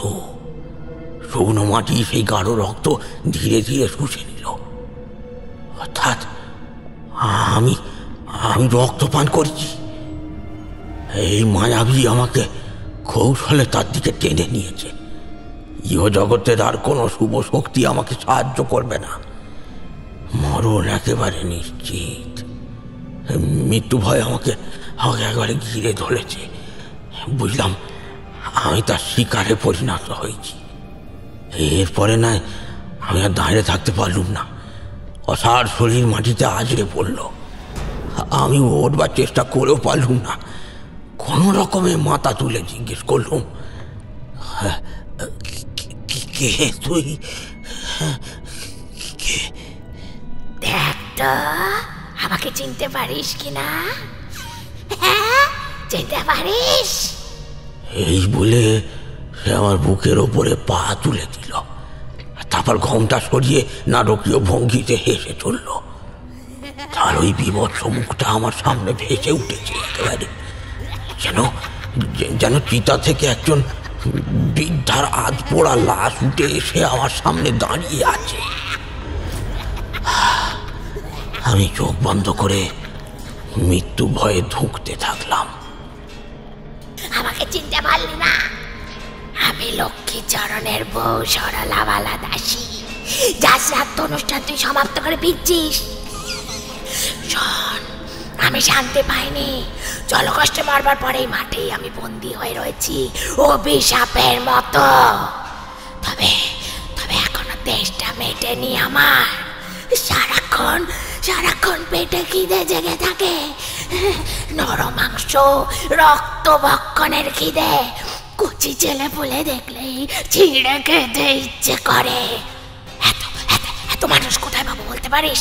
হ্যাঁ, ওই রোদে পোড়া রুক্ষ মাঠ দিয়ে তো তেমন মানুষ যাতায়াত করে না যে তাদেরকে বলিয়ে নিয়ে গিয়ে মেরে খাবো।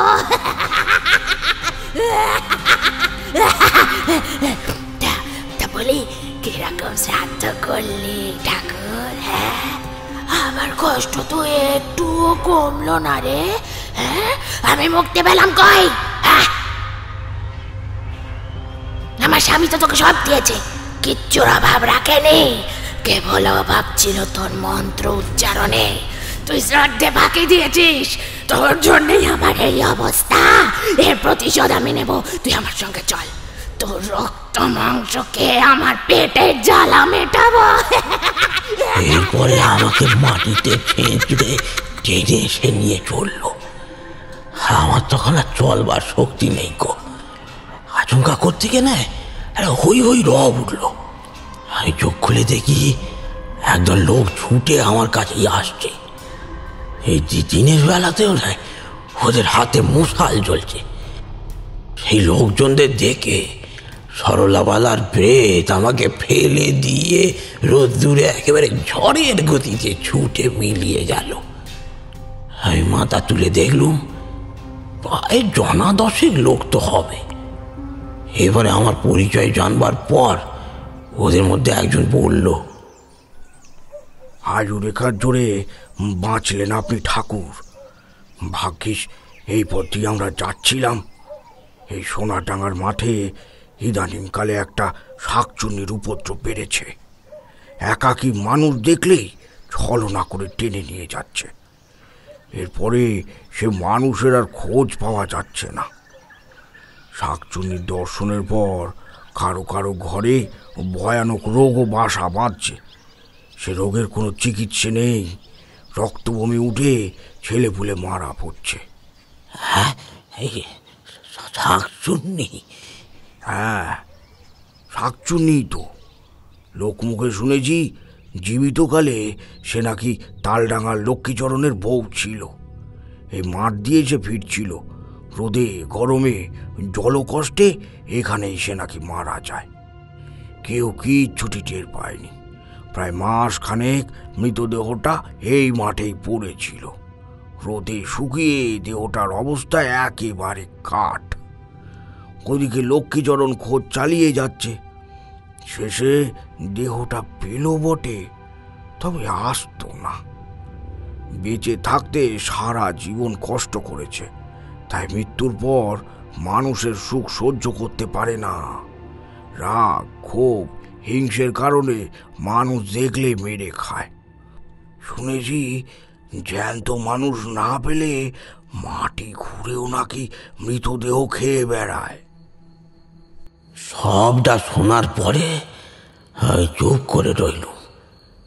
আমার আর ওদের জানাতে ইচ্ছে করছিল না যে এই শাকচুন্নির সাধ্য করেই আমি ফিরছি। কেবল ওদের হাত জোর করে বললুম আমার ঘরে ফিরবার ব্যবস্থা করে দিতে। প্রাণে যে বেঁচেছি তা পুণ্যের ফল। ব্রাহ্মণ সন্তান গায়ে পইতে আছে, সে কারণেই বোধহয় আজ আমি আবার দ্বিতীয়বার জন্ম পেয়েছি। তা এই পর্যন্ত ঘটনা বলে ভট্টাচ খুঁড়ো চুপ করলো। আমি তো একেবারে ভয় শুকিয়ে গিয়েছিলাম কর্তা। ঘরে ফিরে ভট্টাচ খুঁড়ো নাকি অসুস্থ হয়ে পড়েছিলেন। সেই শাকচুন্নির ভয় তার ভেতরে এখনো বেঁচে আছে কর্তা। হ্যাঁ, তাই তিনি সোনাডাঙ্গার মাঠ থেকে আমাকে সাবধান থাকতে বলেছেন। কথাগুলো বলে উমাপদ চুপ করল। ঘোড়া দুটি গাড়ি টেনে চলেছে। খুঁড়ের আঘাতে শুকনো মাটির বুক থেকে ধুলো উঠছে। এমন ভয়ঙ্কর বাস্তব অভিজ্ঞতা শুনবার পর জমিদার সূর্যনারায়ণ স্তব্ধ হয়ে গেল। মনে মনেও কয়েকটা ঘটনা মেলাবার চেষ্টা করল। সৌদামিনী ও সনাতনের স্ত্রী দুজনেই সোনাডাঙ্গার মাঠে এসেছিল এবং দুজনের সঙ্গে তখন তাদের সন্তানেরা উপস্থিত।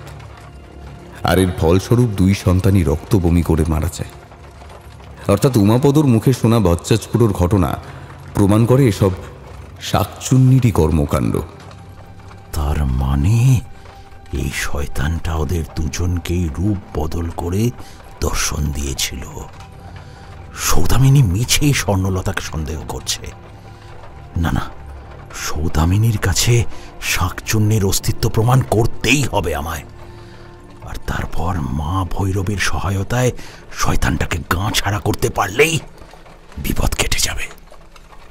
কর্তা, কিছু বললেন না যে? কোনো জবাব না পেয়ে বাধ্য হয়ে গাড়ি দাঁড় করিয়ে উমাপদ পেছনে চাইল। ও দেখল সূর্যনারায়ণ স্থির দৃষ্টি নিয়ে দূরে তাকিয়ে রয়েছে। তার মুখের উপর ছেয়ে আছে দুশ্চিন্তার ছাপ। এরপর সূর্যনারায়ণের দৃষ্টিকে অনুসরণ করে আঁতকে উঠল উমাপদ। রোদ ঝলসানো কাঁপা কাঁপা দৃশ্য ভেসে উঠছে দূরে। প্রান্তরেখা ধরে একটা রোদে পোড়া ছায়ামূর্তি স্থিরভাবে দাঁড়িয়ে রয়েছে। স্পষ্টভাবে বোঝা না গেলেও এটা সহজেই অনুমান করা যায় পোড়া দেহটা এদিকেই তাকিয়ে রয়েছে। একজোড়া উজ্জ্বল স্ফটিকের মতো চোখ চেয়ে আছে সূর্যনারায়ণ ও উমাপদর দিকে। কর্তা, কর্তা দেখতে পাচ্ছেন? মাঠে প্রবেশ করার কিছুক্ষণ পর থেকেই ওই ছায়ার মতো দেহটাকে দেখতে পেয়েছি উমাপদ। ছায়াটা সেই থেকে দাঁড়িয়ে রয়েছে, পিছুও নিচ্ছে না, আমার সঙ্গেও আছে। অদ্ভুত। কে বলতো ওটা? কে আবার? শাকচুন্নি। ভট্টাচকুড়ো এই শয়তানের কথাই তো বলেছিল কর্তা। আমি গাড়ি ছোটালাম। ওদিকে তাকাবেন না কর্তা, ওদিকে তাকাবেন না। এরপর কম্পমান হাতে উমাপদ ঘোড়ার পিঠে সজোরে চাবুক চালিয়ে গাড়ি ছুটিয়ে দিল। সূর্যনারায়ণ খেয়াল করল ছায়াটা এখনো পিছু ছাড়েনি, বরং আরো স্বচ্ছ হয়েছে। হাত নেড়ে সূর্যনারায়ণের দৃষ্টি আকর্ষণ করতে চাইছে ছায়াটা। সূর্যনারায়ণ এবারে ভুঁড়ু কুঁচকে ওদিকে দেখবার চেষ্টা করল। লক্ষ্য করল ছায়ামূর্তিটা তার হাতে কিছু একটা ধরে দোলাচ্ছে। ঠিক বোঝা না গেলেও দৃশ্যটা ভয়ে জাগানোর মতো।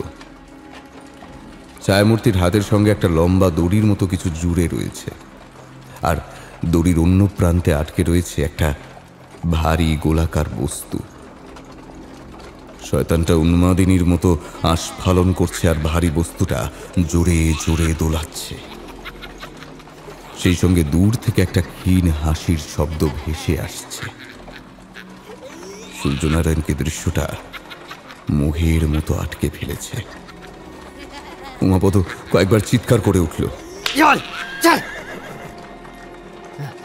ওদিক থেকে চোখ ফেরান কর্তা, নইলে শয়তানটা পিছু পিছু ঘরে গিয়ে উঠবে।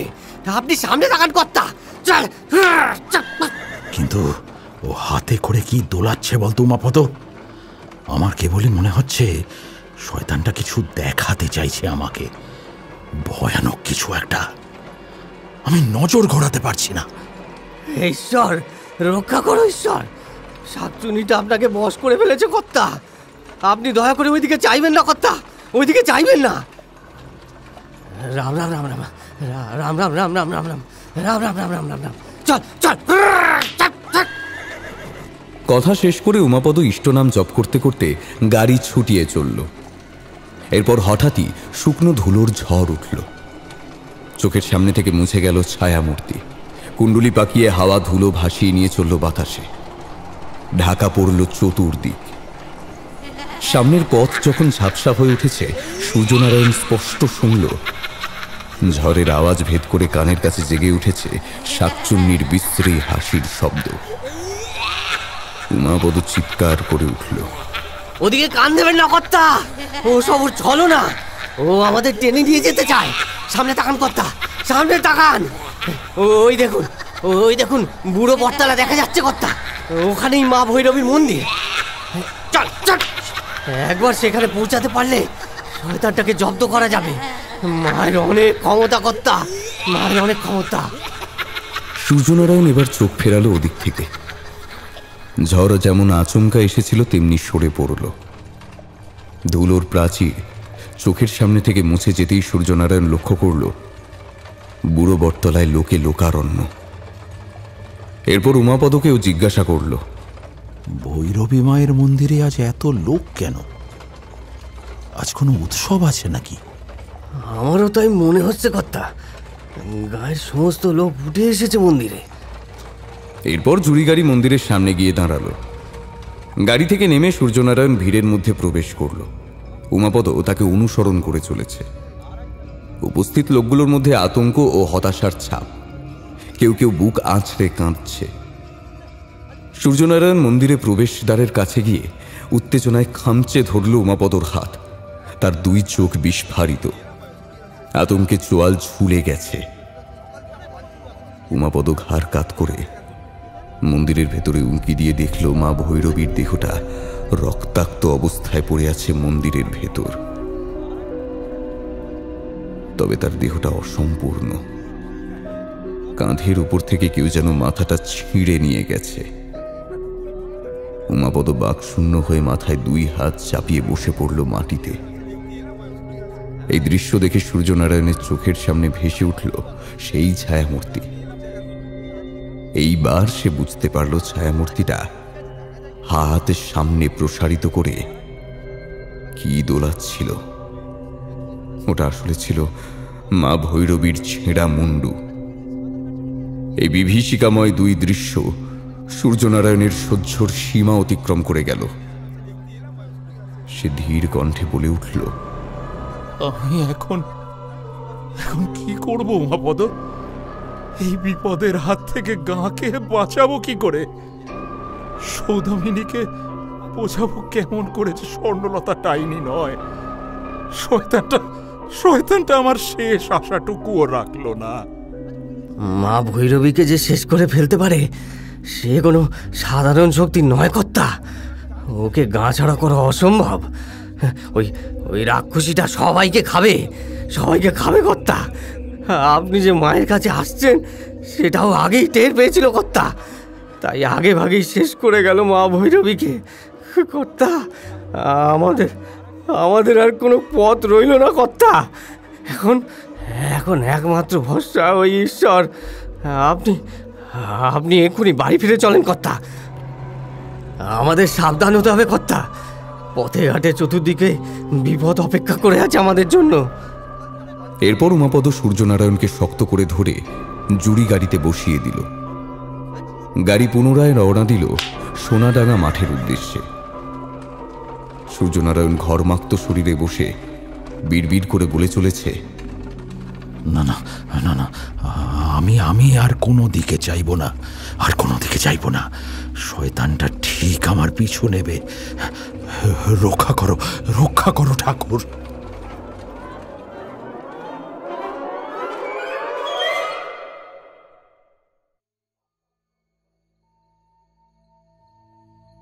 সন্ধ্যা নেমেছে।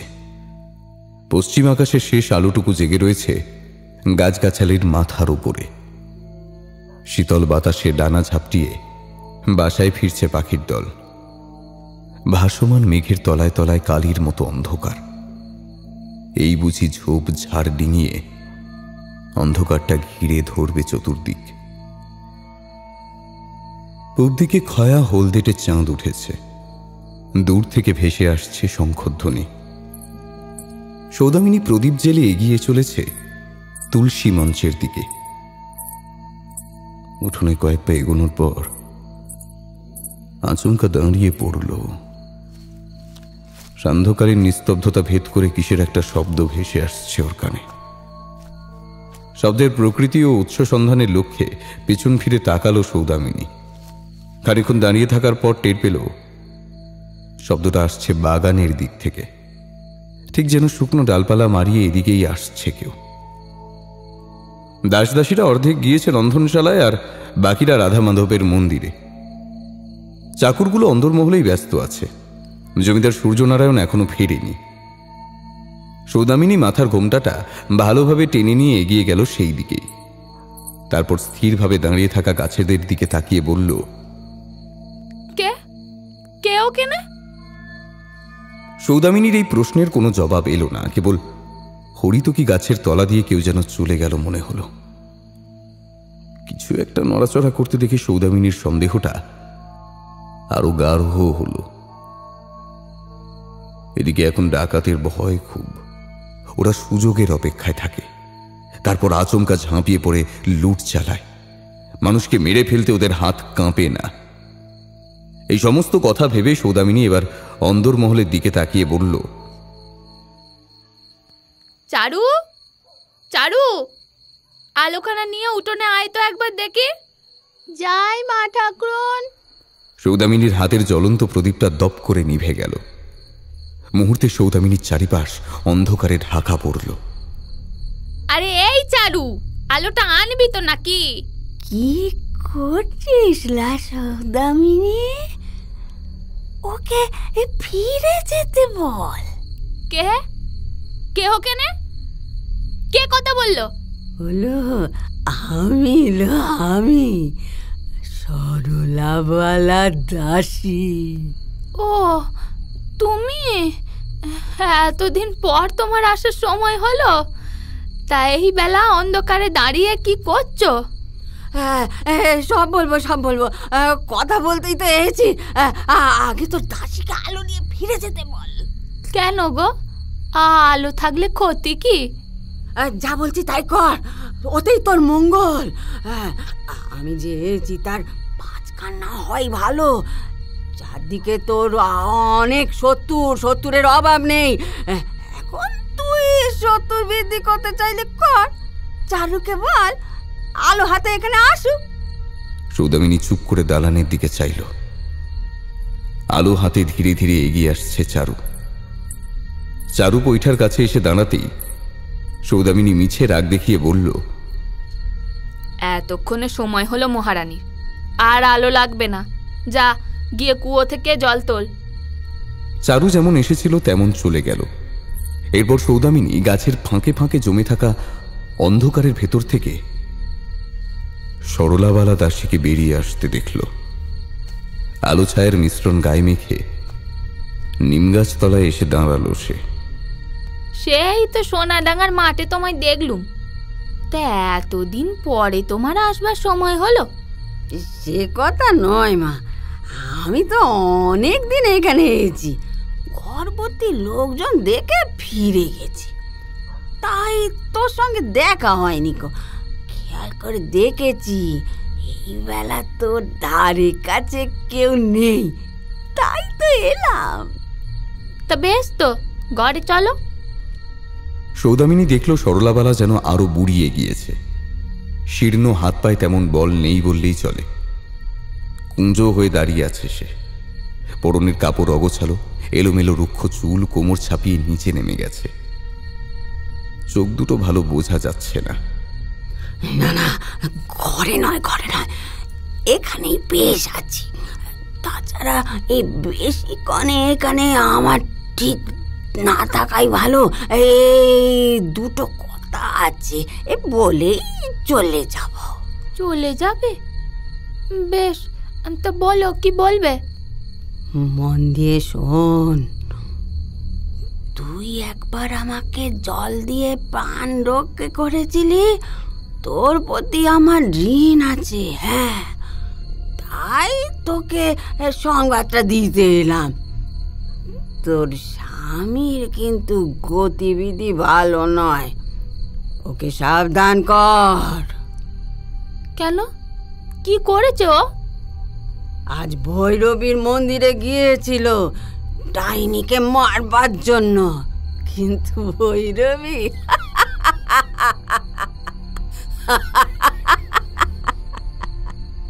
কি বলছো গো? ভৈরবী মায়ের কি হয়েছে? সেই ভৈরবী আজকে মরেছে রে ডাইনির হাতে। এসব কি বলছো? কি আমি ঠিকই বলছি। তোর স্বামী পৌঁছানোর আগেই শয়তানটা ভৈরবীর মাথা চিড়ে নিয়ে গেছে। হ্যাঁ, এত বড় সর্বনাশ হয়ে গেল, তুমি তুমি হাসছো? হাসবো না কেন বল? হরমজাদি নিজেকেই বলতো ভগবান, লোকের পুজো নিত, খাবার এটো করে পেশাদ দিত। যদি ভগবানই হবি তো নিজেকে বাঁচাতে পারলিনি কেন? তবে সর্বনাশের এখনো অনেক বাকি আছে। আর কি হতে বাকি আছে বলো দেখিনি? এবার তোর ঘরে বিপদ ঢুকবে। আমার কথা মন দিয়ে শোন। ওই মাগিটাকে গাঁ থেকে বিদায় কর, নইলে এবার তুই বেদবা হবি। ভর সন্ধেবেলা এসব তুমি কি অলক্ষণে কথা বলছো? অলক্ষণে নয় রে, সত্যি বলছি। ওই মাগি তোর স্বামীর মাথা ছিঁড়ে খাবে। কে সে? যে ভৈরবীর মাথা ছিঁড়েছে সে। কে ছিঁড়েছে গো ভৈরবীর মাথা? কেন রে? তোর ননদ স্বর্ণলতা? ওই তো ডাইনি, জ্যান্ত মানুষ চিবিয়ে খায়। তোর ছেলেকে ওই তো খেয়েছে, কালে কালে আরো খাবে। ওকে ওই গাঁ থেকে বিদায় কর। কিন্তু এসব কথা তুমি কি করে জানলে? শোন, তুই যখন তোর স্বামীকে ওই স্বর্ণলতার কথা বলছিলি, তখন আমি এইকে নিচ্ছিলাম, সব শুনেছি নিজের কানে। অবশ্য নিজের চোখেও দেখেছি অনেক কিছু। এরপর তোর স্বামীর কাটা মাথা ওই বিছানায় পড়ে থাকলে কিন্তু আমাকে দোষ দিস না। আমি তোকে আগেই সাবধান করে গেলাম। স্বামীকে বোঝা, অসময় যেখানে সেখানে যেতে বারণ কর। আর বাঁচতে চাইলে ওই স্বর্ণলতাকে বিদায় কর। আজ আমি আসি। কথাগুলো নিজের মধ্যেই রাখিস, এতেই তোর মঙ্গল রে। কথাগুলো শেষ করে সরলাবালা যেমন আধার ডিঙিয়ে এসেছিল তেমনি অন্ধকারে মিশে গেল। সৌদামিনী পাথরের মূর্তির মতো দাঁড়িয়ে রইল কিছুক্ষণ, তারপর ধীর পায়ে হেঁটে ঘরে প্রবেশ করল।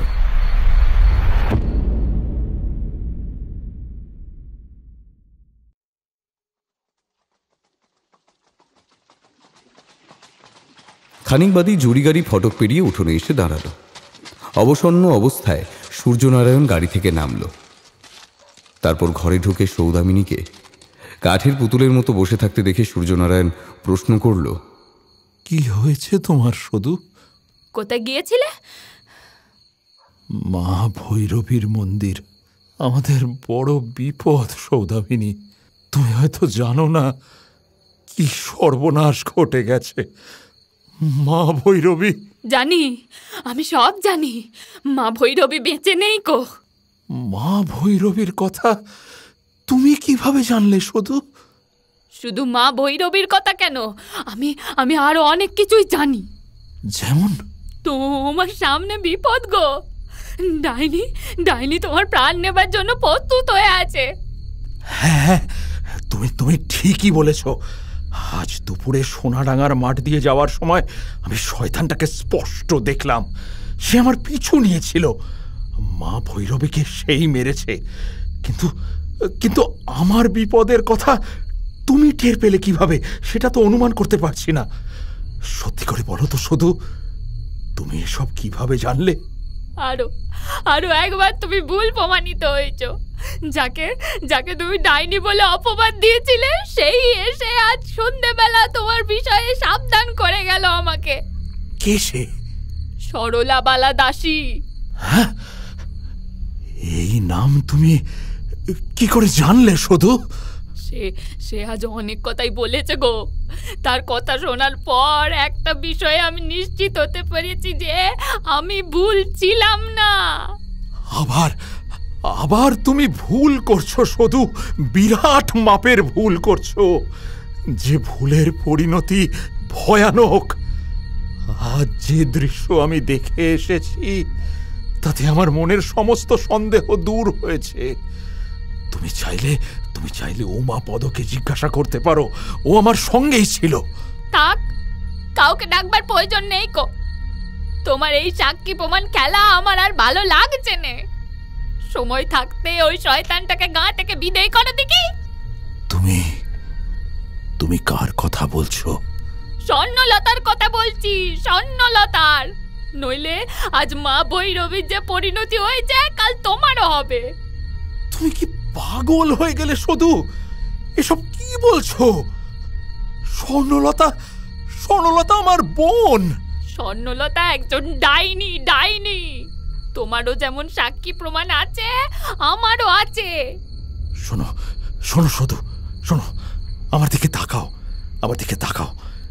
তুমি যাকে সাক্ষী করতে চাইছো সেই প্রকৃত শয়তান।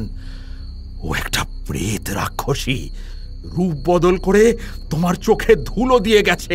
আমি নিজে চোখে দেখেছি। আমার কথা মন দিয়ে শোনো শুধু, আমি একটাও মিথ্যে কথা বলছি না। সরলাবালাকে তুমি সেদিন জল খাইয়ে সুস্থ করেছিলে ঠিকই, কিন্তু সে বাঁচেনি। সোনাডাঙ্গার ওই মাঠেই ওর মৃত্যু হয়। এরপর প্রায় মাস খানেক ওর মৃতদেহ ওখানেই পড়েছিল। বেঁচে থাকতে সারা জীবন তাকে কষ্ট করতে হয়েছে। তার উপর মৃত্যুর পরেও তার দেহ সঠিক সময়ে সৎকার না হওয়াতে সে ওই মাঠেই বন্দী হয়ে রয়েছে। তাই এখন সে কারোর সুখ সহ্য করতে পারে না। কোনো জীবন্ত মানুষকে সোনাডাঙ্গার মাঠ দিয়ে হেঁটে যেতে দেখলেই ছলে বলে কৌশলে তাকে হত্যা করে রক্ত পান করে। তবে উমাপদর কথায় যেটুকু বুঝেছি, ছোট বাচ্চাদের উপর এই শয়তানের আক্রোশ বেশি। এই শয়তানটা ভট্টাচার্য মশায়েরও প্রাণ নিতে গিয়েছিল। আমি ওকে গা ছাড়া করবার সংকল্প নিয়ে মা ভৈরবীর দ্বারস্থ হতে চেয়েছিলাম, কিন্তু সে পথ শয়তানটা বন্ধ করে দিয়েছে। আমাদের চরম বিপদ। তুমি কেন বুঝছো না শুধু? সরলাবালা জীবিত কোনো মানুষ নয়, ও একটা প্রেত। ছাড়ো, কিন্তু আমি যে সে দৃশ্য কোনোদিন ভুলতে পারি না, কিছুতেই পারি না। খোকা, আমার খোকা স্বর্ণলতার কোল থেকে নেমে সেই অসুস্থ হয়ে গেল। বেশ, যদি তাই হয় তাহলে বলো, সনাতনের ছেলেটা খোকার মতো মরল কেন? না না না না না না না, আর আমি কিচ্ছু শুনতে চাই না। একবার আমার খোকাকে হারিয়েছি। এখন বেশ বুঝতে পারছি তোমারও সামনে বিপদ। আমি তোমাকে হারাতে চাই না গো। শোনো না, তুমি একবার আমার কথা শোনো। তুমি একবার যাবে আমার সঙ্গে, যাবে? বলো না, যাবে? এত রাতে তুমি কোথায় যাবে শুধু? স্বর্ণলতার কাছে। ওর কাছে কেন? আমি ওর পায়ে পড়বো, ওকে সব কিছু দিয়ে দেবো, সব কিছু। তোমার কি মাথা খারাপ হয়ে গেল শুধু? এসব তুমি কি যা তা বলছো? হ্যাঁ, আমি পাগল হয়ে গেছি। একমাত্র পুত্রকে হারিয়ে আমি ভেতরে শেষ হয়ে গেছি, শেষ। আমি আর কাউকে বিশ্বাস করি না, কাউকে না। তুমি যদি যেতে না চাও যেতে যদি না চাও তুমি, আমাকে একাই যেতে হবে স্বর্ণলতার কাছে, একাই যাবো আমি।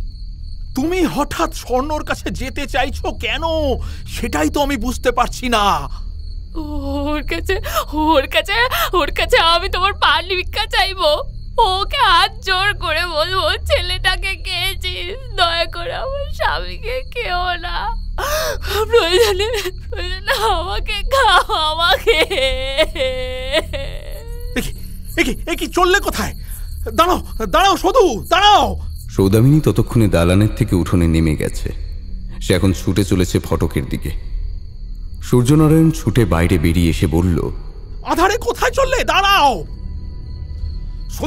সদু, আমার কথা শোনো সদু, দাঁড়াও, এভাবে অন্ধকারে ছুটে যেও না সদু, দাঁড়াও, আমি যাচ্ছি, দাঁড়াও। সূর্যনারায়ণের চিৎকার শুনে অন্দরমহল থেকে দাস দাসী সব ছুটে এসেছে। এদিকে দ্বাররক্ষীদের সরিয়ে দিয়ে সৌদামিনী ফটক খুলে বাইরে বেরিয়ে গেল। সূর্যনারায়ণ পরিস্থিতি সামাল দেবার জন্য চিৎকার করে উমাপদকে ডাকল, উমাপদ, গাড়ি বার কর, এক্ষুনি যেতে হবে, তোর গিন্নিমা অন্ধকারে পথ হারিয়ে ফেলবে, উমাপদ। এরপর উমাপদ গাড়ি সহ হাজির হলে সূর্যনারায়ণ জুড়ি গাড়িতে চড়ে বসল। তারপর অন্ধকার রাস্তা থেকে সৌদামিনীকে গাড়িতে তুলে নিয়ে চলল স্বর্ণলতার বাড়ির উদ্দেশ্যে। জমিদার বাড়ির চৌহদ্দি পেরিয়ে গাড়ি ছুটে চলল অন্ধকারে।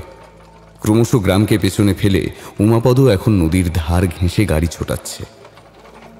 আকাশে অর্ধেক চাঁদ, কেমন একটা মেঘলা ভাব ছেয়ে আছে মাথার উপর। হাওয়া চলাচলও বন্ধ। নদীর ধার ঘেঁষে গজিয়ে রয়েছে আগাছার ঝোপ। সেখান থেকে ভেসে আসছে শেয়ালের ডাক। সৌদামিনী সূর্যনারায়ণকে আঁকড়ে ধরে নিঃশব্দে কেঁদে চলেছে। সূর্যনারায়ণ কয়েকবার সৌদামিনীকে চুপ করাবার চেষ্টা করে ব্যর্থ হল। সমস্ত ভাবনা চিন্তা কাহিল করে ফেলছে সূর্যনারায়ণকে। হরিগঞ্জের কাছে নদীটা হঠাৎ বাঁক নিয়েছে, সেই সঙ্গে পথটাও খানিকটা বেঁকে মিশে গিয়েছে জঙ্গলের সঙ্গে। হঠাৎ গাড়ি থেমে গেল। উমাপদ ঘোড়াগুলোকে চাবুক পেটা করলেও ঘোড়াগুলো এক পাও এগোলো না। কেবল চিৎকার করে সামনের পা দুটো খানিকটা উপরে তুলে লাফিয়ে চলল। সৌদামিনী ভয় পেয়ে আঁকড়ে ধরল সূর্যনারায়ণকে। সূর্যনারায়ণ উমাপদকে লক্ষ্য করে বলে উঠল, কি হলো কি উমাপদ, গাড়ি এগোচ্ছে না কেন? আগে কিছুই তো বুঝছি না কর্তা, ঘোড়া দুটো এমন তো কোনোদিনও করে না। ভয় পাইনি তো, পথে কিছু নজরে পড়েছে মনে হয়। ঠিক আছে, আমি দেখছি কর্তা, আপনারা গাড়ির ওপরেই থাকুন, আমি নেমে একবার দেখে আসি। কথা শেষ করে উমাপদ চালকের আসন থেকে নামল। ঘোড়া দুটো গাড়ি শুদ্ধ কিছুটা পেছনে সরে দাঁড়ালো। চোট পেয়েছে নাকি দেখ। উমাপদ এবারে গাড়ির পেছন দিকে এসে একটা মশাল বার করল। তারপর মশাল জেলে ঘোড়া দুটোর পায়ের কাছে ভালোভাবে নজর দিল। তারপর সূর্যনারায়ণকে লক্ষ্য করে বলল, ওরা অক্ষতই আছে কর্তা, সামনের পথটা অন্ধকার। আমি এক কাজ করি, আমি খানিকটা এগিয়ে গিয়ে দেখে আসছি কোনো সমস্যা আছে কিনা। আপনারা নামবেন না, আপনার গাড়িতেই থাকুন। উমাপদ মশাল হাতে এগিয়ে গেল সামনের দিকে। ধীরে ধীরে আলোক শলাকা পথের বাঁকে মিশে গেল। কি হলো বলো তো, ঘোড়া দুটো হঠাৎ অমন করছে কেন? সূর্যনারায়ণ কোনো জবাব না দিয়ে গাড়ি থেকে নামবার জন্য উদ্যত হলো। একদম নিচে নামবে না, এখানেই থাকো, উমাপদ ফিরে এলে তবে তুমি নামবে। সূর্যনারায়ণ পুনরায় নিজের জায়গায় ফিরে এলো। আকাশে এখন আর চাঁদ নেই। ম্লান আলোটাও গিলে ফেলেছে চাপ ধরা মেঘে। একঘেয়ে ঝিঝির ডাক বাতাসে ভাসছে। নদীর ধার থেকে একটা উৎকট গন্ধ ভেসে আসছে নাকে। সূর্যনারায়ণ দুবার বাতাসে নাক টেনে বলল, পচা গন্ধটা পাচ্ছ? কোনো মৃত পশুর দেহ জলে ভেসে যাচ্ছে মনে হয়। ওটা কি ডাকছে গো? কোনো হিংস্র পশু শিকার ধরেছে মনে হয়। ওটা নিরীহ জানোয়ারের আর্তনাদ। কিন্তু উমাপদ এখনো ফিরে এলো না কেন?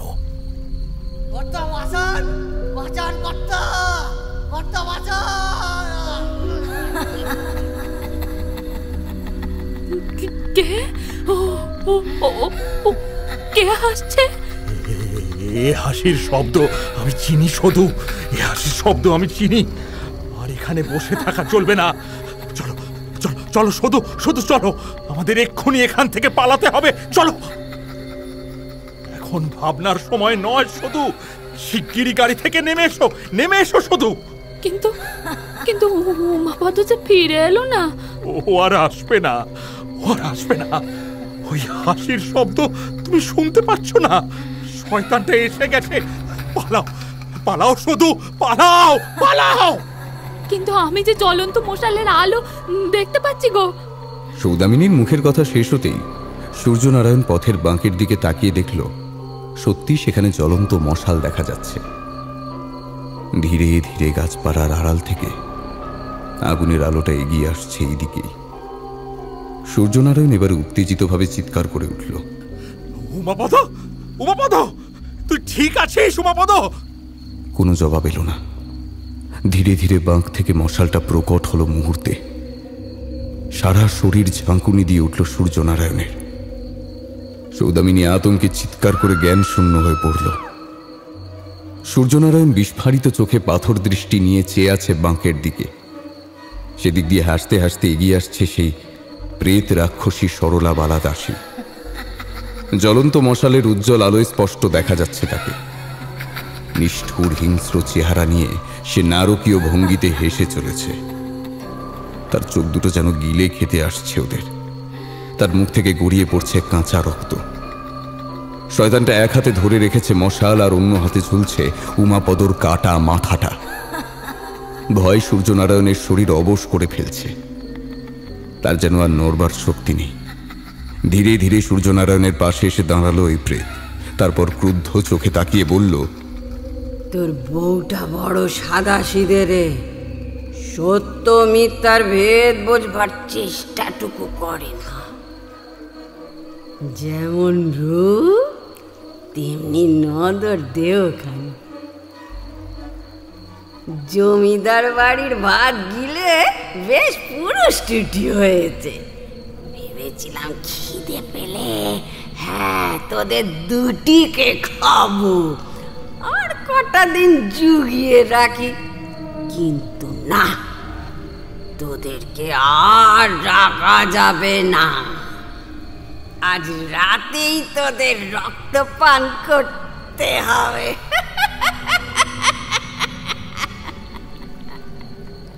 এরপর উমাপদর সদ্য উপড়ে তোলা মাথাটা সূর্যনারায়ণের মুখের কাছে ধরে বলল, এই দেখ, এটাকে শেষ করেছি। হ্যাঁ, দেহটা শিয়ালের জঙ্গলে টেনে নিয়ে গেল বোধহয়। অন্তত আজকে শিয়ালগুলো পেট পুড়ে খেতে পাবে, আর মাথাটা খাবো আমি। আমাদের মারবে কেন তুমি? কি চাও, কি চাও তুমি? তোদের না মারলে আমি খাবো কি?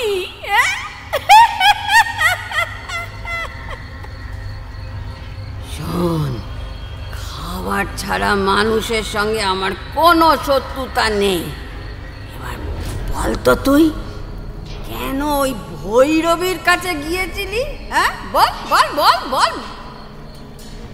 সূর্যনারায়ণ কোনো জবাব না দিয়ে ভয়ার্ত চোখ দুটো নিচে নামিয়ে রাখল।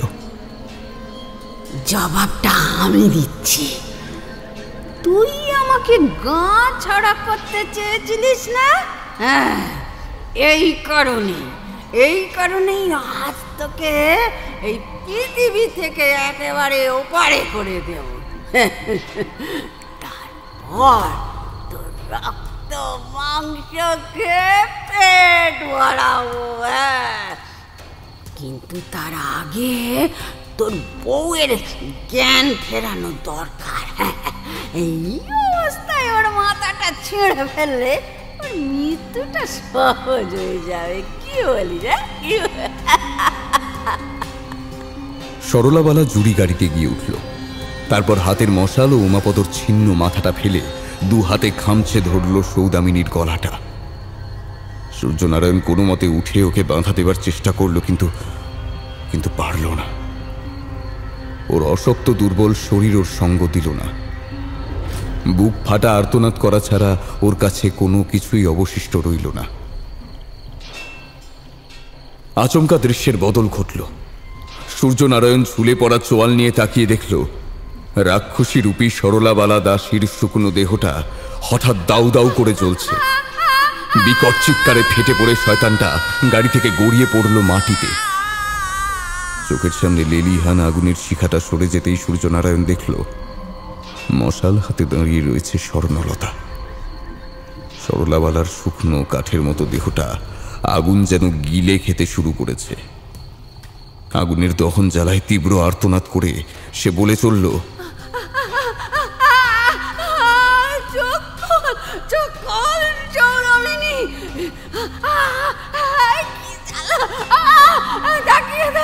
আমি ঠিক বলেছিলাম কি না?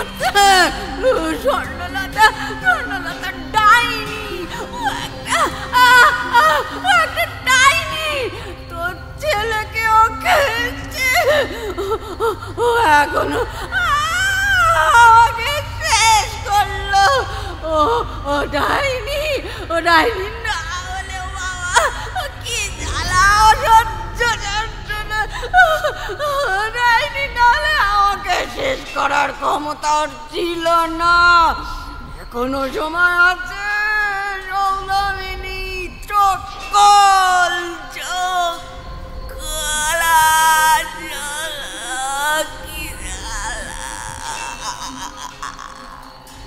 ধীরে ধীরে কথাগুলো বাতাসে মিলিয়ে যেতে থাকল। সর্বভোগ আগুন তার স্বাদ জীব দিয়ে ছিনিয়ে নিতে থাকলো শয়তানটার শক্তি। এদিকে এই অদ্ভুত দৃশ্য দর্শন করার পর সূর্যনারায়ণ যেন তার হারানো বল ফিরে পেল। শক্তভাবে দাঁড়িয়ে বলে উঠল, স্বর্ণলতা, তুই এখানে? তোমরা এখান থেকে যাও দাদা, তোমরা এখান থেকে যাও। বাঁকটা ঘুরলেই আমার বাড়ি। আমি একে শেষ করে ফিরছি। কিন্তু তুই একা এখানে? আচমকা কিছুই তো বুঝলাম না। এই শয়তানটাকে তুই চিনিস না স্বর্ণ? ও একটা রাক্ষসী। মা ভৈরবকে ও মেরে ফেলেছে। উমাপদ আর বেঁচে নেই, ও তোকে ছাড়বে না। তুই চলে যা এখান থেকে। আমার সামনে দাঁড়ানোর শক্তি ওর নেই দাদা। আমি এখন আর তোমার সেই দুর্বল বোনটি নই। আমার ঘরে যাও, সেখানে গেলেই সব বুঝবে তুমি। কথাগুলো বলে স্বর্ণলতা সূর্যনারায়ণের দিকে তাকালো। ওর এমন রূপ সূর্যনারায়ণ আগে কখনো দেখেনি। তাই আর বাক্য ব্যয় না করে জুড়ি গাড়িতে উঠে গাড়ি ছুটিয়ে দিল। ঘোড়া দুটো আর অবাধ্য হয়ে উঠল না। বাঁকের মুখে স্বর্ণলতার প্রকাণ্ড বাড়ি দাঁড়িয়ে রয়েছে। সেখানে পৌঁছে সূর্যনারায়ণ সৌদামিনীকে নামিয়ে ঘরে নিয়ে গেল। তারপর বিছানায় শুইয়ে দিতেই তার জ্ঞান ফিরল। চোখ খুলে সৌদামিনী ধরফর করে বিছানায় উঠে বসল। ওকে শান্ত করে সূর্যনারায়ণ পথের সমস্ত ঘটনা শোনাল। সবটা শুনে সৌদামিনী বলে উঠল,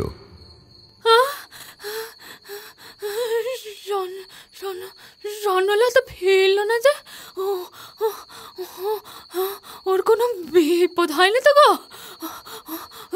শয়তানদের কাছে ওকে একা রেখে আসে তোমার একদম উচিত হয়নি গো। কোথায় গেল? কি ব্যাপার? আবার সেই দুর্গন্ধটা কোথা থেকে আসছে? কোন দুর্গন্ধ? নদীর ধারে রাক্ষসীটা আসার আগে যে উৎকট গন্ধটা আমাদের নাকে এসে ঠেকেছিল, সেই রূপ গন্ধ। তবে কি সে আবার ফিরে এসেছে? আর স্বর্ণলতা, তার কি হলো? দাঁড়াও, গন্ধটা আসছে পাশের ঘর থেকে। তুমি এখানেই থাকো, আমি আলোটা নিয়ে পাশের ঘরটা দেখে আসছি। না, তুমি একা যাবে না, আমিও যাব। যা হবার দুজনের একসঙ্গে হোক। এরপর সূর্যনারায়ণ আলোটা হাতে তুলে নিয়ে এগিয়ে গেল। ওকে অনুসরণ করে চলল সৌদামিনী। তারপর পাশের ঘরের দরজা খুলে ভেতরে ঢুকতেই সূর্যনারায়ণ উপরে তাকিয়ে থরথর করে কেঁপে উঠল। ঘরের কড়িঘাট থেকে ঝুলে আছে স্বর্ণলতার পচা গলা দেহ। গলায় দড়ি দিয়েছে সে। দেহের যে অবস্থা তাতে স্পষ্ট বোঝা যাচ্ছে ঘটনাটা অনেক দিনের। সূর্যনারায়ণ বোবার মতো দাঁড়িয়ে থাকলো কিছুক্ষণ, তারপর ধীরে ধীরে এগিয়ে গেল ঝুলন্ত দেহটার কাছে। সৌদামিনী দেওয়ালের আড়ালে মুখ লুকিয়ে ঠক ঠক করে কাঁদছে আর কপাল ঠুকছে। স্বর্ণলতার পায়ের আঙুলের সঙ্গে বাঁধা রয়েছে একটা কাগজের টুকরো। সেটা খসিয়ে নিয়ে সূর্যনারায়ণ আলো ফেলে দেখল স্বর্ণলতা মৃত্যুর পূর্বে লিখেছে, দাদা দাদা আমি মরেও শান্তি পাবো না জানি, কারণ কারণ খোকার মৃত্যুর দায় নিয়ে মরছি আমি। তবে তবে খোকার মৃত্যুর প্রতিশোধ আমি নেব দাদা, ঠিক ঠিক নেবই নেবই নেবই।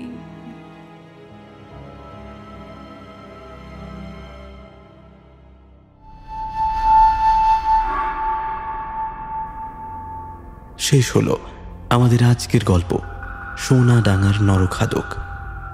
গল্প পাঠে ব্রতদীপ, বিভিন্ন চরিত্রে ইন্দ্রনীল ভাদুরী, অনুশ্রী, শ্রীপর্ণা, সুমিতা, মলয়, কৌশিক, ইন্দ্রজিৎ, শুভদীপ্ত, মৈত্রেয়ী, শুভদীপ, সৌভিক ও ধ্রুব।